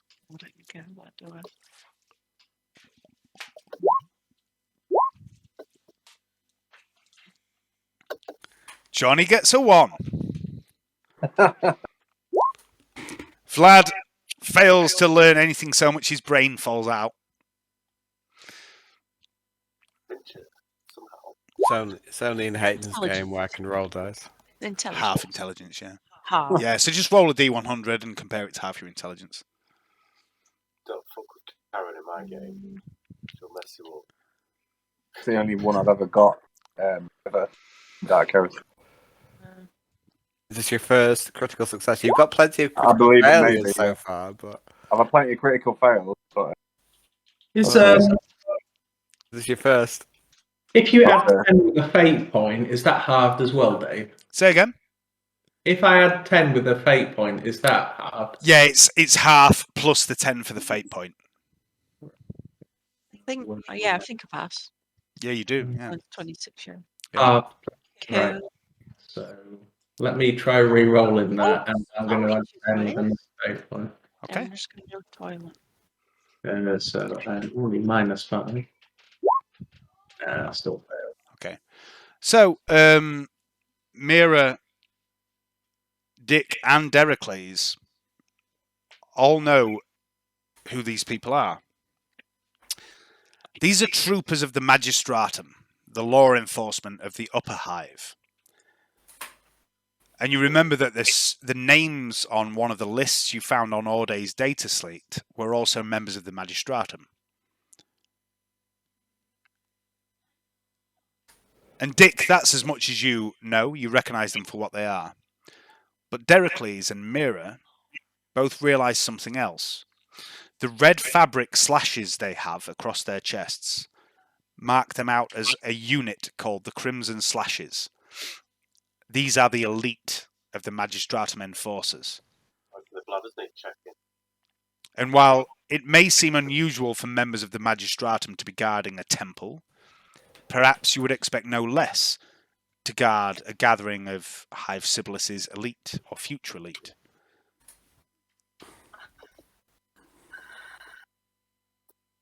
A number of heavy combat servitors stand impassively in recesses along the high defensive wall that surrounds the Alabaster Court.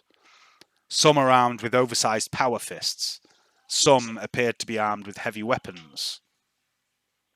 I would like everyone to make an awareness test at -10. Any site-based? Yeah, it's site-based. Right. Awareness test at -10. I'm going to try and get some fate points back. yeah, I might as well use a fate point. No, and fate point Again? Look at Pincher. He knows everything. is Pitch this guy's ear to the ground. Still completely unaware. get that back. The glare, staring at the red sash. So red. Okay, so Leanne, while you were Oh, red. away, basically these are the Red, like Magistratum.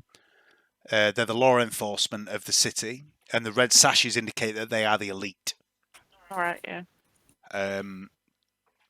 So with that awareness test, Dick, Ramsey, and Mira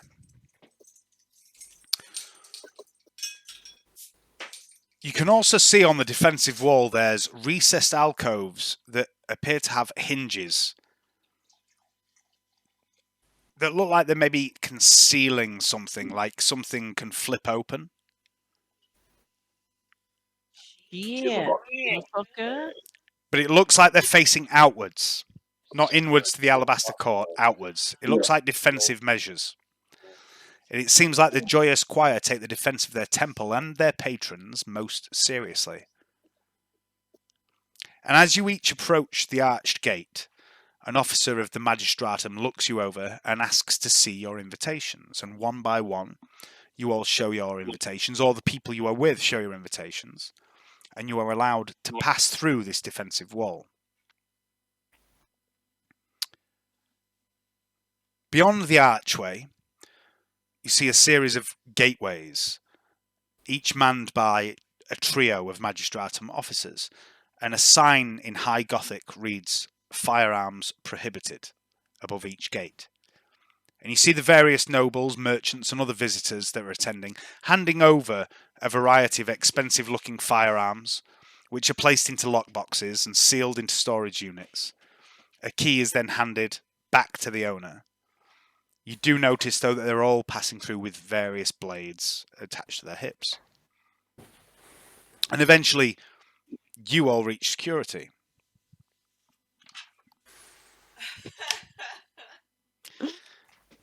Oh. And this is where the fun begins. So first of all, Derek.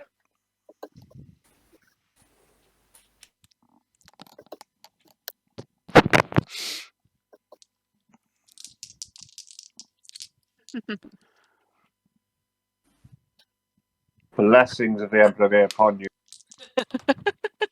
I was going to say that. You did plenty of praying, brother. Dericles, as you approach the gate with Miss Trun,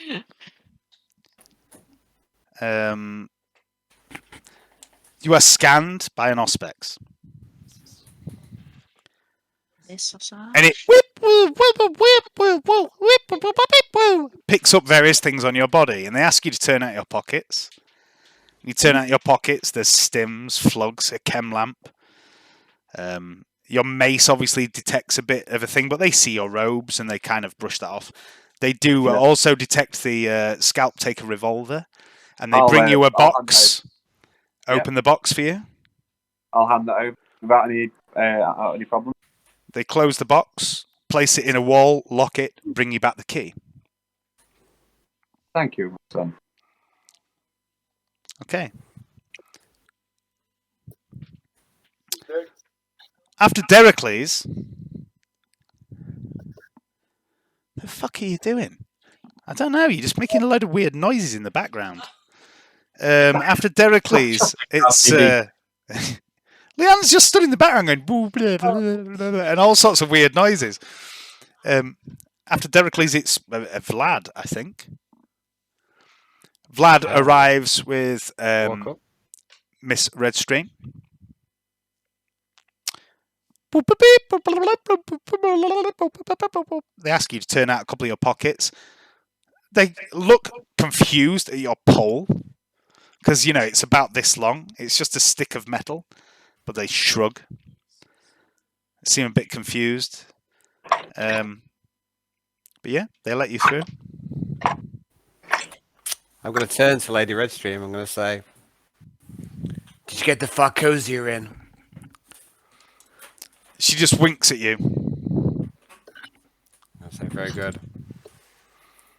I'm going to say to her, "Fear you're in terrible danger." Why on earth do you say that, Vladimir? Well, call it a hunch. How could one be in such danger in such a wonderful place as this? Yes, I mean, perhaps tonight you will agree with me. If that's the case, come and seek us out. I do fear that you're in danger. I would like you to make a fellowship test at a +20, please. Somebody wants to turn you into jelly, love. Royal. You better watch out. She looks a bit scared. And despite the fact that you hide your face from her in a mask, you just feel for a moment her grip on your arm tightens ever so slightly.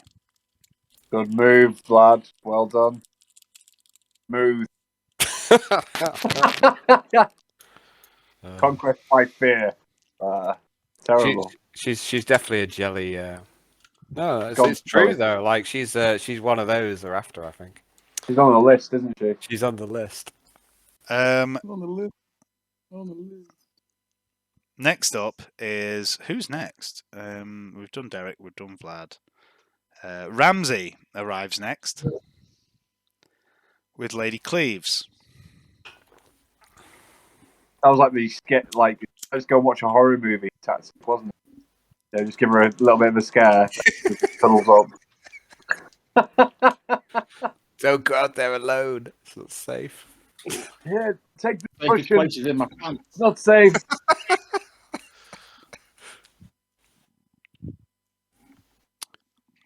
I just need to quickly look at Ramsey's sheet.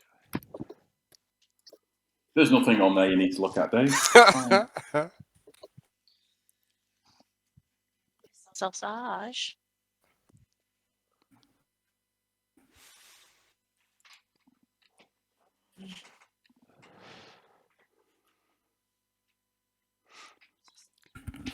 As you pass through the gate, Ramsey, Mhm. the scanner that you walk through, and also the guy that's waving the wand, gives a whoop, whoop, beep, whoop, whoop, beep, beep, beep, beep, beep, beep, and he detects something on your person. Ooh. On me. And he gestures you to one side. Lady Cleves steps forward and says, "Oh, there's a surprise, isn't there? Pick on the abhuman. I'll have you know that this gentleman is a war hero who is here as my guest. Do you know who I am?" And the guard, and I shit you not, I've rolled a 2. The guard says, "Yes, Lady Cleves, of course I do." He says, "It's probably shrapnel you're detecting."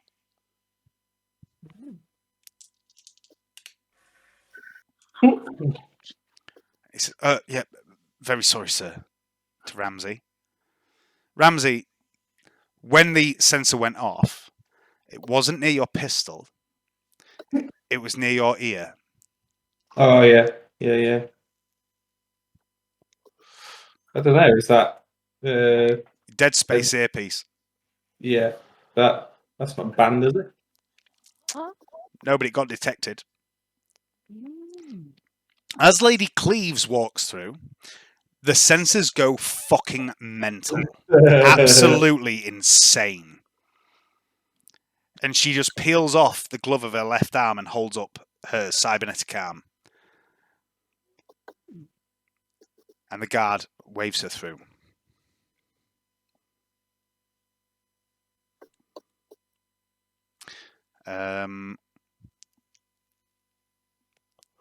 Dick. Yeah. This should be interesting. Dick. You fucking fluky all game. Got this.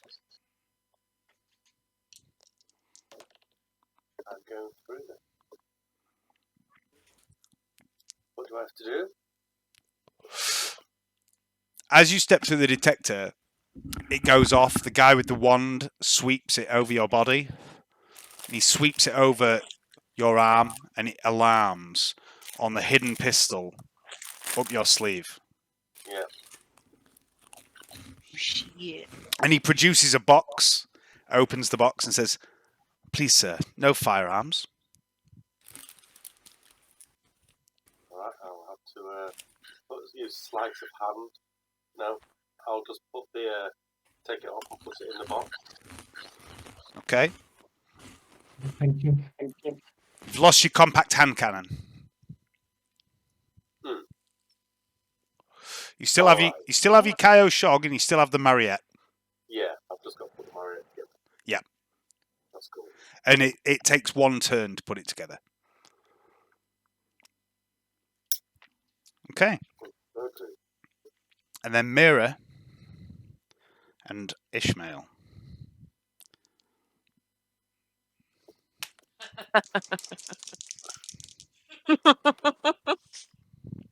Isn't this thing going to go mental with Ishmael? Probably, yeah. I don't know. Mira, you walk through the scanner and it beep beep beep beep beep beeps on you. And a man with a wand comes up and sweeps your body. It detects your sword, but he doesn't seem to react to that. And he passes it over the rest of your body, and he gets around your boobs, and it goes beep beep beep beep beep beep beep beep beep beep beep. And he looks at you quizzically. My lady, you appear to have something metallic hidden within your upper torso. That is my brassiere.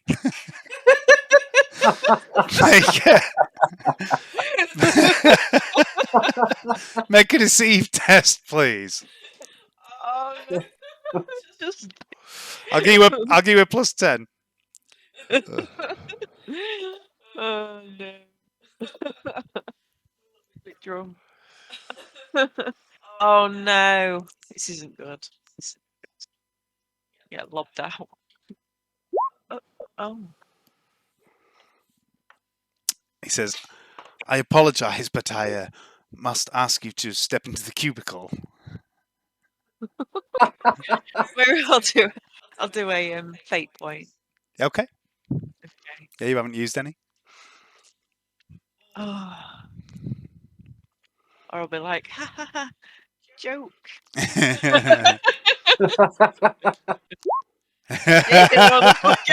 I insist, madam. Please step into the cubicle. Okay. Okay. You step into the cubicle. Ishmael, you step through. Oh no. And Yes, but I do have a metal brassiere on too. Well, we'll see what happens. And Ishmael, as you step through, the scanner goes fucking crazy. 3 different guys move towards you and begin sweeping you with wands. I'd like to hold out my arm. Yep. My arm and go. Flesh is weak. Okay. Let me just check.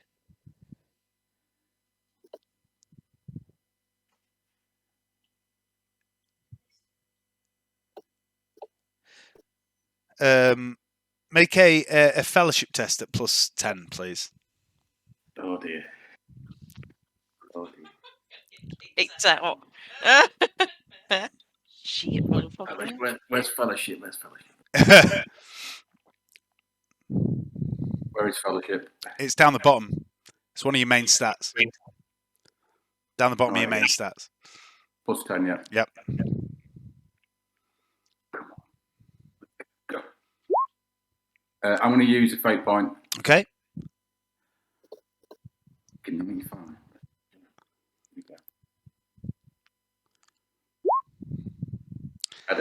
All right. One of them looks you square in the eye and says, really? You want to test that theory? And his mate nudges him in the ribs and says, come on now, brother. This is a brother of Mars. Everyone's welcome here. I'm sorry, sir, but you appear to have a las cutter in your pocket. I'm afraid we can't allow that. Okay, I'll hand it over and I can look in the box. Okay, and he puts it in a box, locks the box in the wall, gives you the key back. But Mira is still in the booth. And that's where we're going to leave it.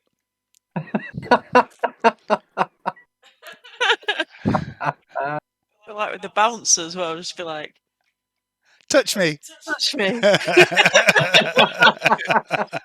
Touch me. I like to be touched. That's what I used to say. They say, touch me. I like it. It makes bouncers really awkward. Okay. That's it, guys. Good game. We'll leave it there. That's a pleasure. Oh, shit. They'll be fine. Much, though. Hey? I only took some potions. Why is it me? I don't know. I just rolled really well. I rolled a 1. That's why. That's why. Oh. So yeah, you're all in the Alabaster Court except Mira at the minute. Just hand them in though, can't I?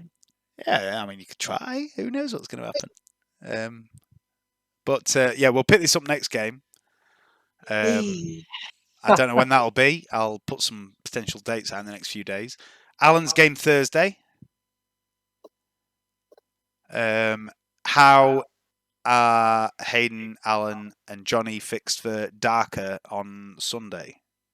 Yeah, that's fine. Yeah, that's fine. Yeah, sounds good. Alan's thinking about it. You're muted, mate. Yeah, Al's muted. Sorry, I was having crisps. Oh. So I thought I'd try and spare you from that. So yeah, I think I'm good for next Okay. weekend, buddy. So, Cool. I don't think I've got anything on. So All right. yeah, I mean, you don't want to hear me eat pickled onion monster munch, do you? Yeah, I do. Yeah, it's No, like you don't want ASMR, that. isn't it? You know, No, you listening don't to want that. people Joyful make sounds. sound. Well, you know that I assumed that you didn't want that. So I just- Well, next time, don't assume. Ask. All right, guys. Catch you later. Pleasure. Good night. See you later, guys.